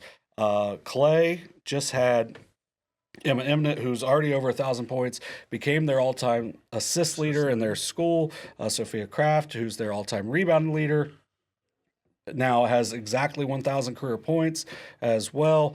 And then Jasa Bryant for Notre Dame, a couple weeks ago, she set a record with 38 points in a single game, and then she was like, I'm just going to go score 39. Scored 39, so she's broken her own scoring record, and has had a really nice year. So that one should be a doozy between 2 teams that are very familiar with each other.